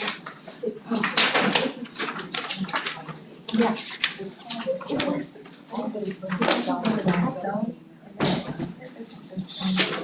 We're gonna table the district goals and the working agreement. But it's not- Kind of like working agreements to the next one. Be a slow. Thank you for your participation and cooperation. Thank you. Thank you for that. Good stuff. Honestly, thank you for that, because I feel like that's probably a piece that was missing, Thank you very much. having an open conversation. So items, you're wishing to table items 9B and 9C, Mr. Moran? And we pulled. Not D, just C. We just did Thursday. We just did B. C he's tabling and D he's gonna talk about. So just 9? Yeah, the working agreements, we're gonna continue it Okay. with the board piece next Working So time. 9C is what you're Yeah. trying to table? I shared that with everybody, I emailed it to you, but I printed it out for you.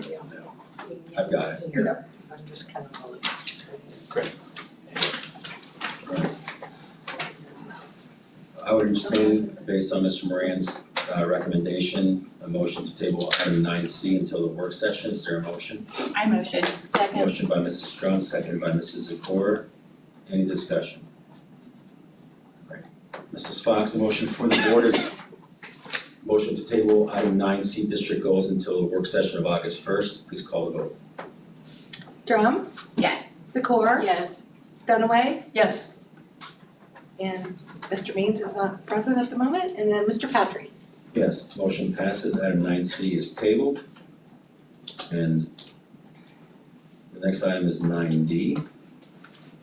Within project, and I think if it's all right, you can wait, you can start passing out anything you want to pass out. Everybody has We're gonna have- the two pieces of paper.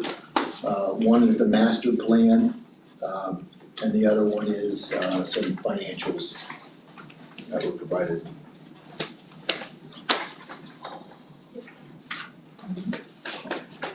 Oh, that one's in there too. It's, Don't have it, but I can get you a copy. Yeah, it was in our stack, and check the Oh, bottom of your, yeah, it's just check the very it. last page of your file. Yeah. I tried to not print Sorry. much out. You're good. I do mess up my copy and attachments and things like that I forget to get in a rush with. It's always busy on school. You're my, I've got to say, I'm so sorry. Always, always. Sorry. I keep thinking it's like later than, because it looked, I I can all know. see like, Me I too. I can't see feel the like it's light out, so I think it's 9 like, man, it's It's really still late. light out. Yeah. I feel like it's 9 o'clock, but it's only, I just was thinking the same thing. Wow. I was thinking the same thing, it's like it's 9 and almost. It seems later maybe because it's dark, maybe it's just dark in the hallway.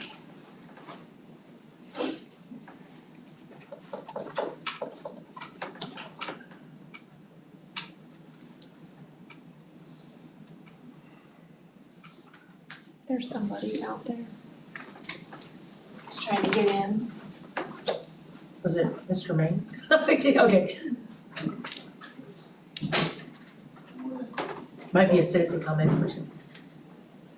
It's his phone. See, it was Mr. Means. Kathy, you wanna, Well, sure, since you ask. I figured.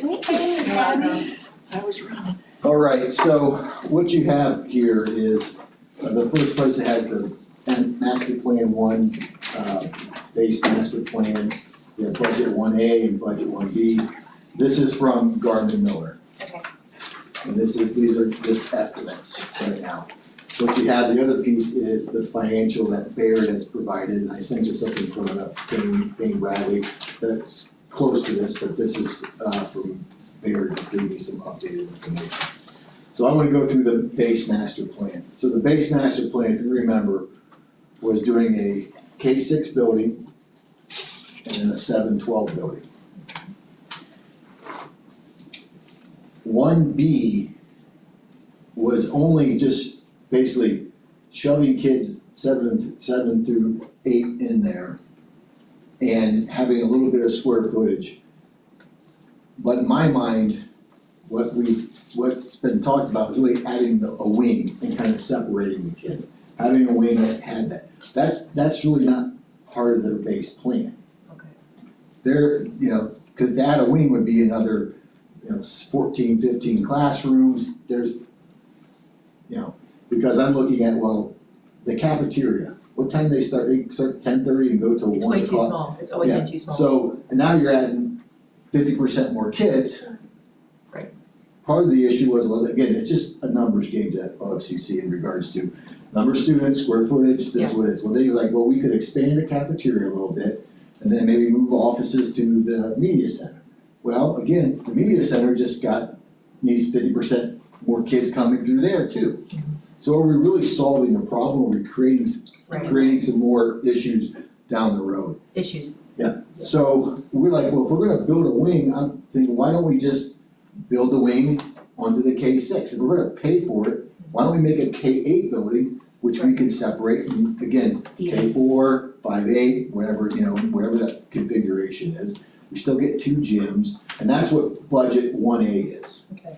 So 1B is that minimum cost that they're estimating for it, which is, they're saying, roughly $82.5 million. If we do a wing to the high school, that's really, and that's where it gets to the 94.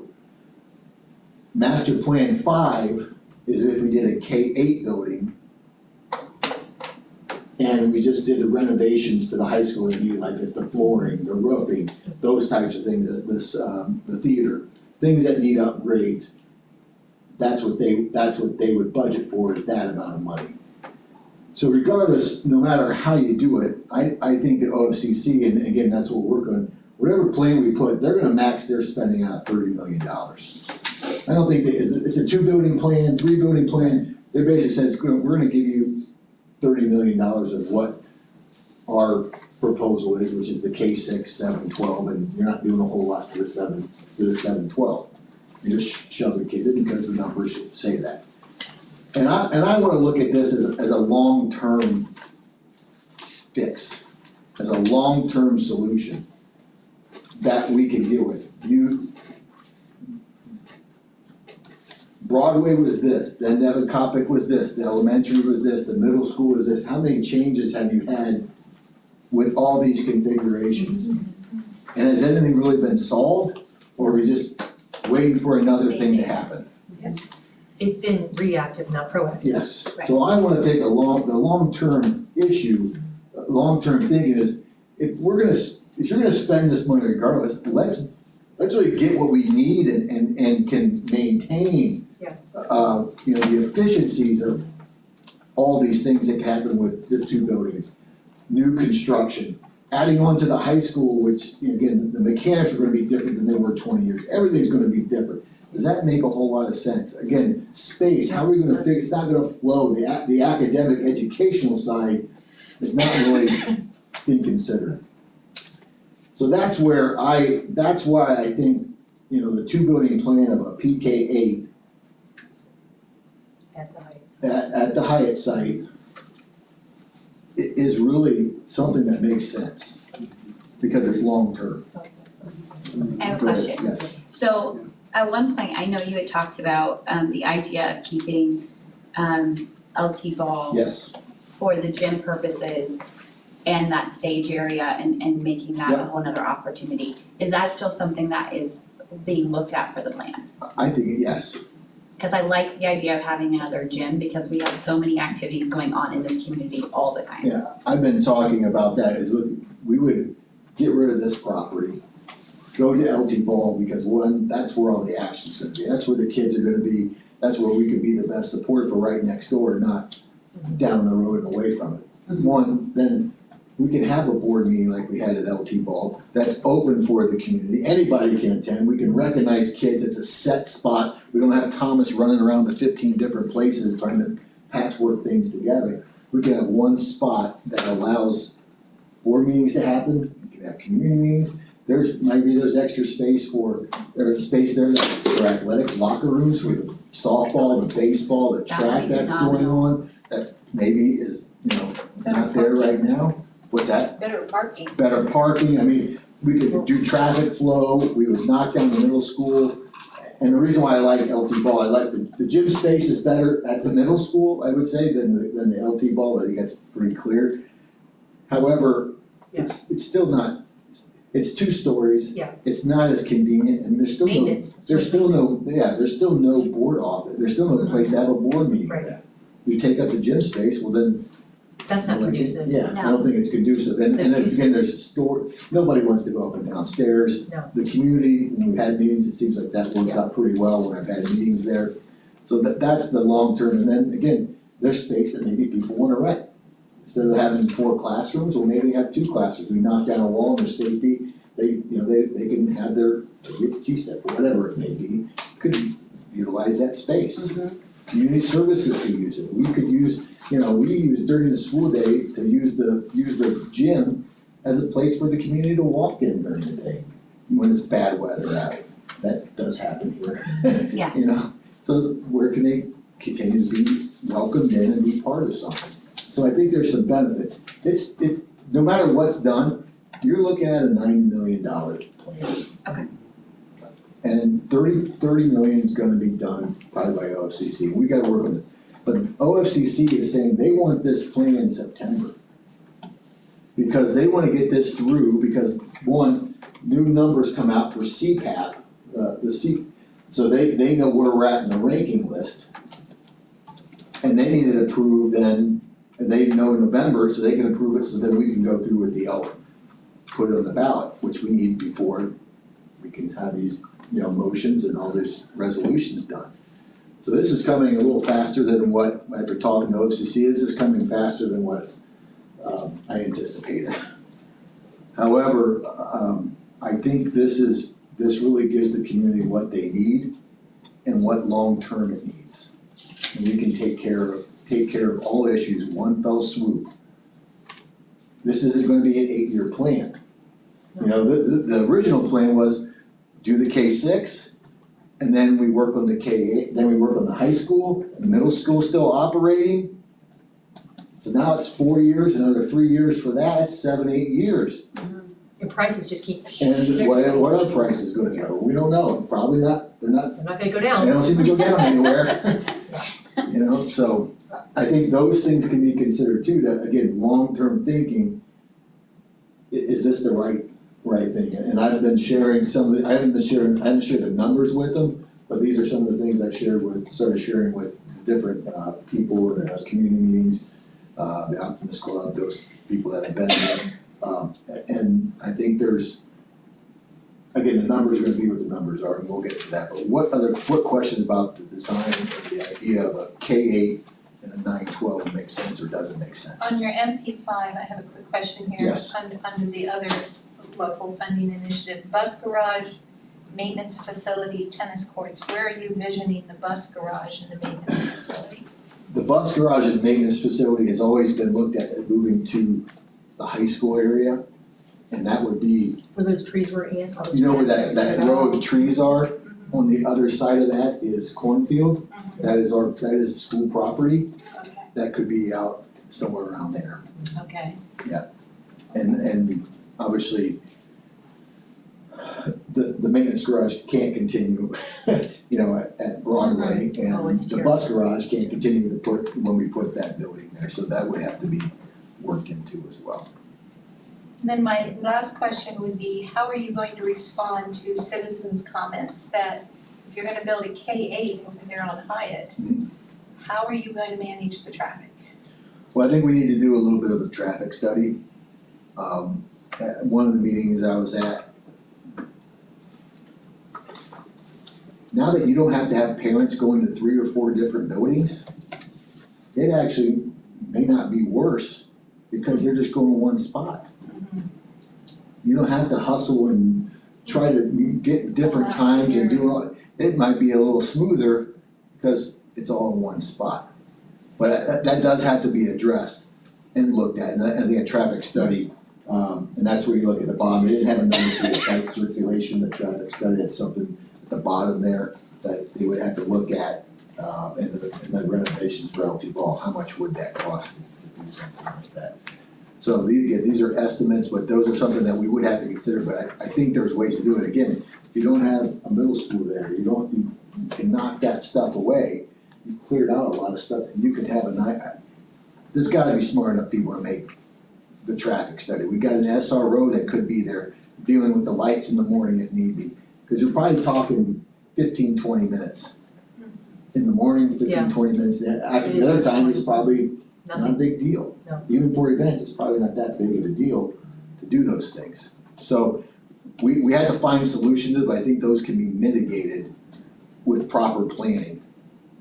Again, long-term planning. We know we're gonna have all these kids come here. How do we make sure we design a route that takes care of that? How do we design a process to drop off 20 cars at a time so every K through 8 kid runs out from their parents?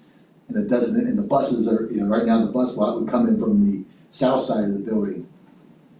Parked cars would be on the north side of the building, or drop off, the parent drop off would be that way. It's gotta be safer than what's happening in Devon Cotton. Yeah, so it's frightening. Yeah, that always scares me. You had questions, Dunaway? Yeah, so quick question, have we ever, of course, I'm not on the facilities committee, and I know that Garmin Miller is doing an awesome job. They've probably thought of every scenario, which we don't hear because heck, we don't need all that, right? We don't need to get into the weeds, but has it ever been discussed getting rid of that, moving that track to the high school? Cause that frees up so much real estate, whether it's parking, whatever, if you're gonna keep LT ball. Yeah, I think Cause part they're of it not is, super expensive to. well, I think part of the track would be moving it to the high school, then We own that leaves land. what for junior high? Because the junior high, the K-8's still gonna be there. Yeah. So you still need, football still uses, they don't use that side, but they can use the inside of the track, they use some other facilities Yeah, there. yeah. That I think, I didn't think put of them out there, then we Yeah, gotta yeah. transport them back and forth, so we think it might make sense to keep Yeah, that stuff. I wasn't thinking about that, I agree That's with that. So second question would be, I don't know obviously what the costs are, but have we ever thought about just putting the football stadium at the high school on that land that we, is that, I mean, I don't know if that's 10 million, if that's, I mean, Yeah, I don't know if that's ever been looked at. Not, to my knowledge, that hasn't been Okay. looked at in the Gotcha. past. It hasn't been something that Garmin Miller has Gotcha, looked at now. okay, Rick, Simon, I don't know if that's been something done. it's been talked about in the last I don't, year. I have never seen anything that's said down. Okay. Well, I would- Again, I came in a little later to Okay, the project. that's all, thank you. I think that what you've said is very helpful. I think the thought process you have related to using LT ball and utilizing that for board space and keeping it, because it's out of the buildings that we have, other than the high school, it's the only one that appears to be worth investing in. It also allows us to maintain a gym space as well as the theater space or the stage in a way without having to spend money. It provides potential space for TSEP. And it also provides space for the board office, allows us to sell this current Board of Education office to mitigate some of the expenses. I think it's a really good idea. It's really, I think it's genius, really. I think it's gonna address everything else. And I think that it is expensive, but I think the problem our district has gotten into over the last few decades is that we've tried to keep everything so cheap that we've kind of made our problem that we're dealing with right now. We have to think about having a good return on investment. And while it might be a little bit more expensive now, it's gonna pay off in the long run, and it's gonna provide us good facilities that we know they're gonna be good. It's worth the investment, and it's been thought through, and I think I really like it. I'm not a huge fan of 2 buildings, PK through 8, but I'm also pragmatic, and I think that we have to think about the financial aspect of it, and if we're gonna be limited to what we're limited to by the OFCC because they think we're a two building school district, then it is what it is. I doubt that the community would support a local initiative for 3 buildings, and so to me, this is gonna be really nice. The other thing too, of having that PK through 8 building is that you're gonna save a lot of redundant expenses that we currently have. Maintenance is gonna be a lot easier. I like the fact that the school board office is gonna be on campus or very close to the high school. It's gonna be able to serve the needs of the school and a lot better than it is now. So I think it's really, really well thought out. Thank you very much, Mr. Moran. I was looking at it and we have these meetings and we go back and forth on it too, so it's not just me, it's facilities, it's everybody that's in the central office that's at these meetings and trying to do what's right for everybody. The only thing I would say, other than what I've just said, is that I know that you've said this, but I just want to repeat it again, is that with regard to the Broadway site, we would be a good community partner, obviously, we would get with them on that. I've talked to a few people from the Broadway community, and they understand the need.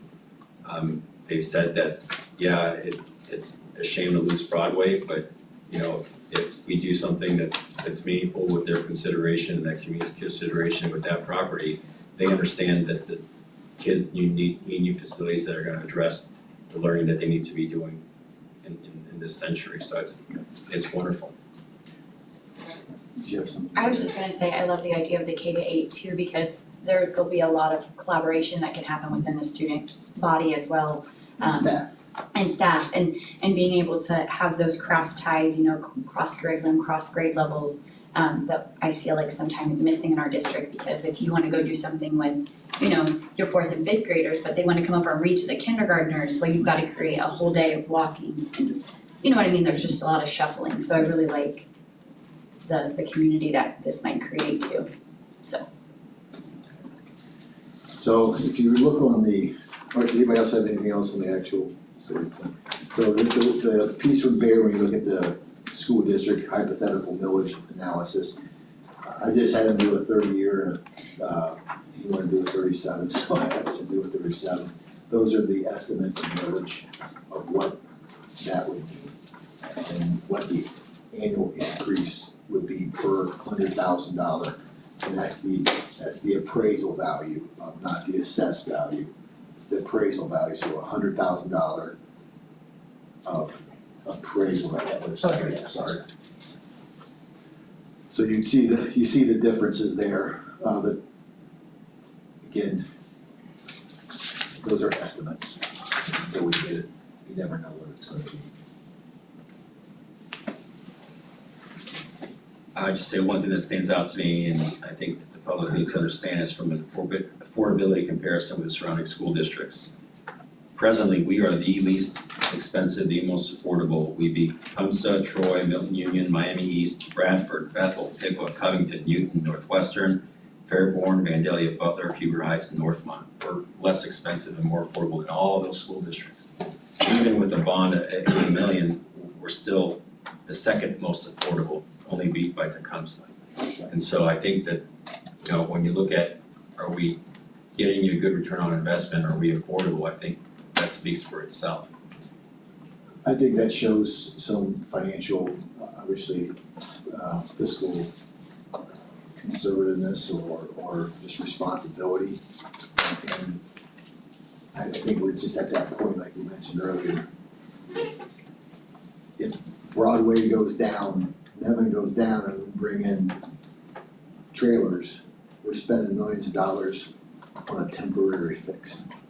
So we're gonna keep spending bad money or good money after bad problems, and that's not gonna end. This new facilities can take care of those things. And then we have the permanent improvement that we have to invest in those things consistently, but it's only two sites that we do that with, and we invest that money in keeping that facility brand new for 20, 30 years, so nobody knows it's the new building. Well, 20, 30 years from now, it's still the new building, because it's gonna look that way. I have a question, so timeline wise, if we're talking about, how would this all kind of function? As far as the construction during the school year, like how, do we have an idea, have they discussed that? That's what, if you, in the front, in this one, it talks about, where's it at? No, it's on here, at least I thought it was on here, renovation with, there's some, efficiency studies that have been done, where we talked about, it's not on here, we talked about how do we move kids out of Devon, Coppic, and Broadway, and maybe LT Ball, what are those things that we would need to put in place to house those kids in those areas in order to then get the construction done Okay, as a temporary fix. okay, In order to do that, that's gotta be, that's gotta be explained to everybody too, what would be, so. Again, according to their numbers and everything, they think there's space available, we may have to tweak some things to make it happen, but to do anything with that, it'd be short term it'd from be long term. it'd be for, Okay, two years of construction.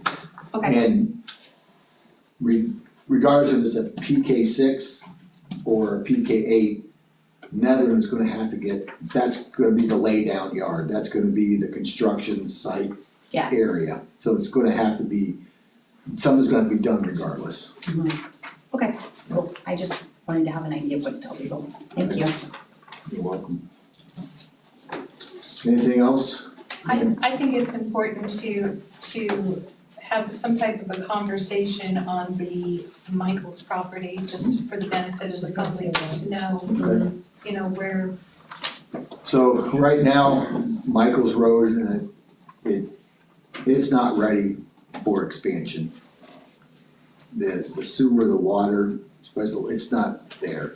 I think I put it in the notes, and it's not even part of the city, I believe, if It's I'm not. accurate.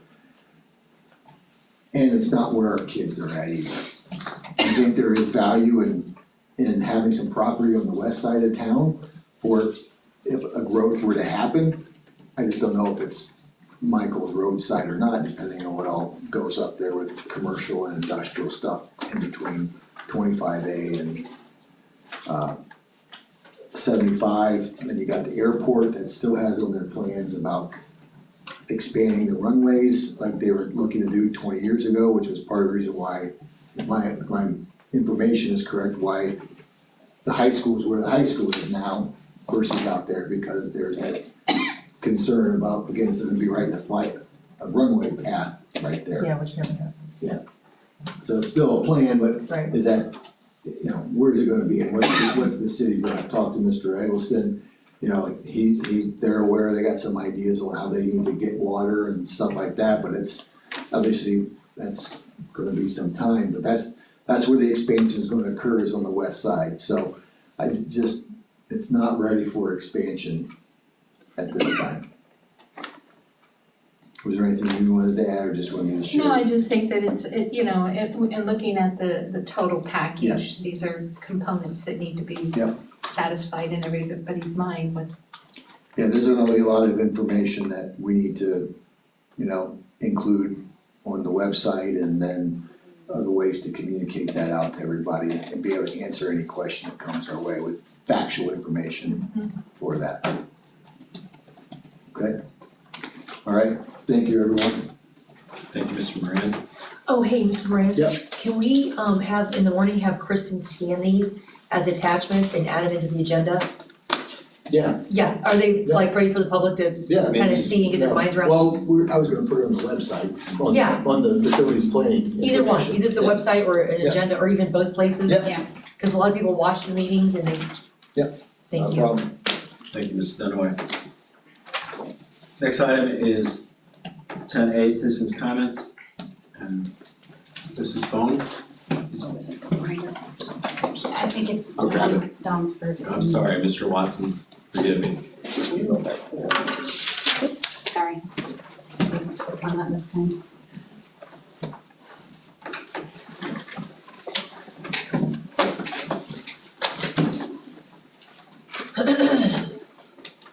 I'll be brief.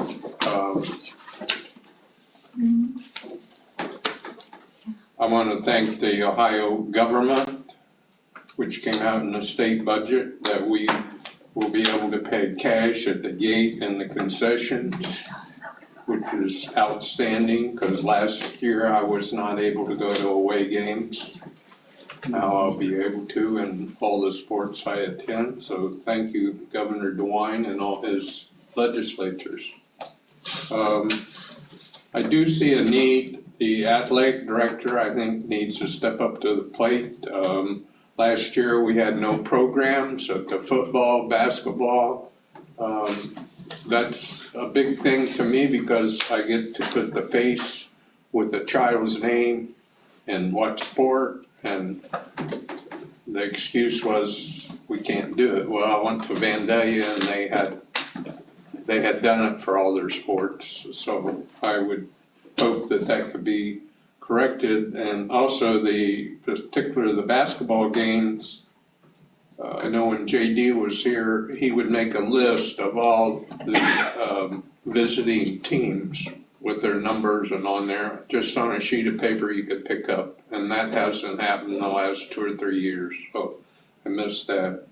Thirdly, I want to thank you for the most comfortable seats I've ever sat in at a board meeting. It is possible, so thank you. Thank you, Mr. Watson. And they're not 5 hours anymore. Mrs. Bone? Hi, I'm here to talk about the stadium, as always, and Tipp Pride. Not that I know too much about them, because I'm not involved with them in any way. But the season pass holders and reserve season ticket holders for football are not going to be able to have reserved seats for the fall season. I don't know if everybody knew that, but it says due to the uncertainty of bleacher seating situation at the stadium. Now, those are stadium seating that the taxpayers paid for because Tip Pride didn't come up with the money again. And I thought that they were temporary, which they may be.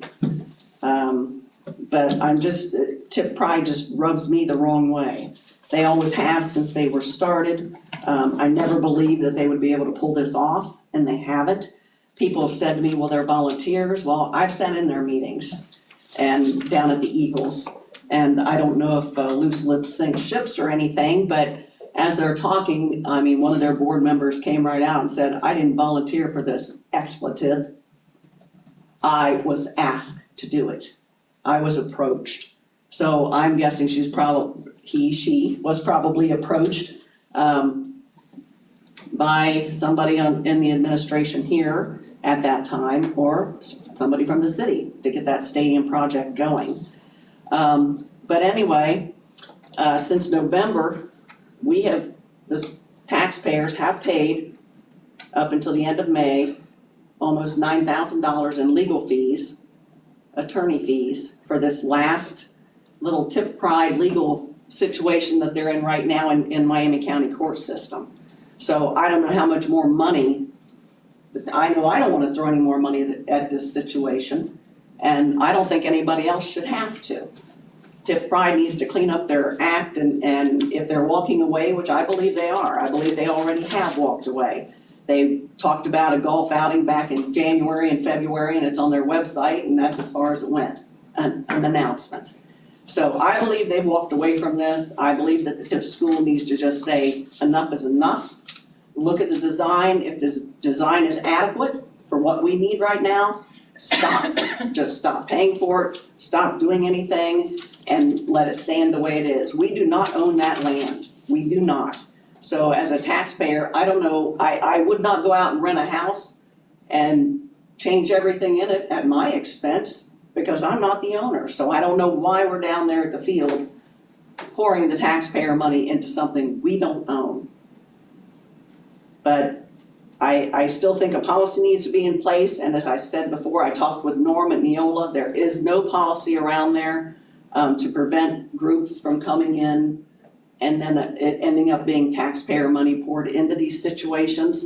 But we did find a couple schools out there that either they've been in this situation before or they don't ever want to approach it, and they've written nice policies saying thank you to people that do donate and do things for a worthy cause, but that they will not take money for a project unless that project is fully funded with that money at that time.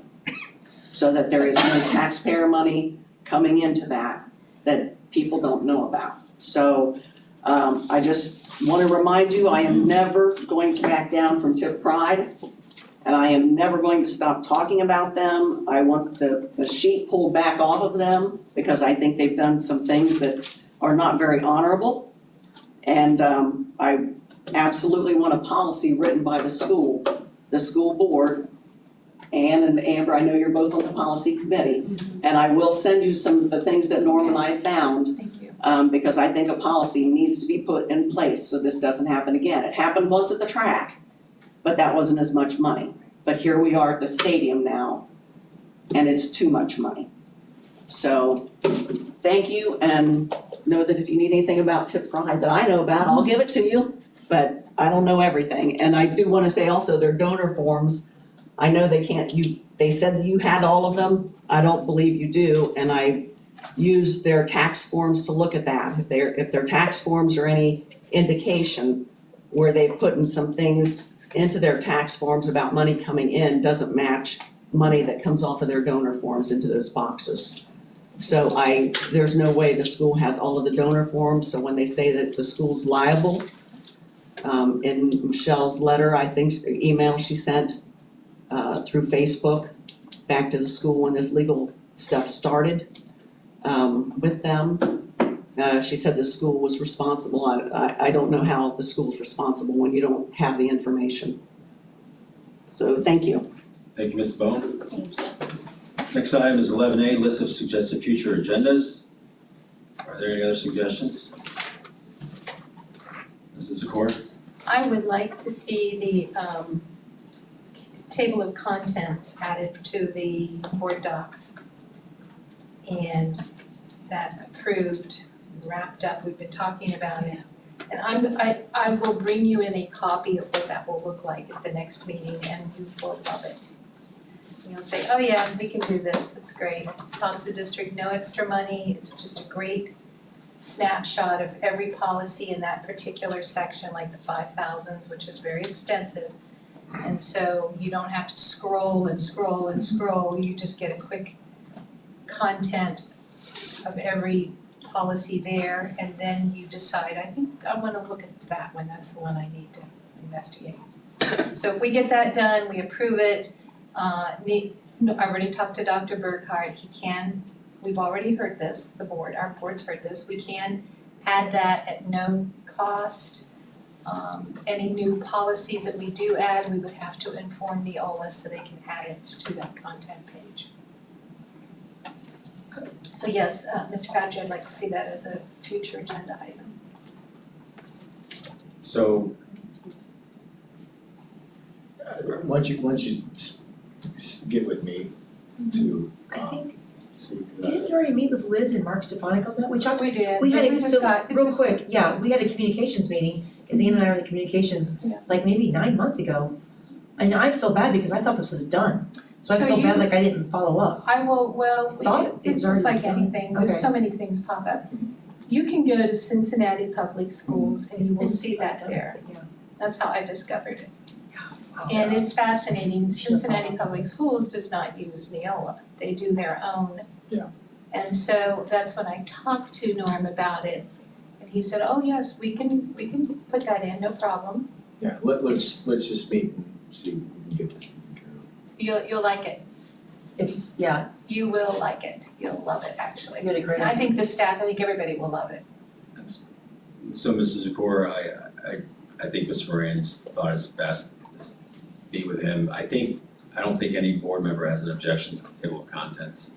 I don't think we need to make a formal motion on it. You and Ms. Moran can get together Unless I screw up. and, is there any issue there with anybody, any objection to the board members that have that? If you should be there too. I would love to come. Good, Fantastic. good. Make Alright. that happen. So it's added to, because I don't think we wanna require motions, but it's added to the list, but I think Ms. Moran and Mrs. Zakor are gonna discuss it. So any other items? We go to the order. Yeah. This remains. I would like to bring back the looking into the valedictorian, salutatorian status for our schools.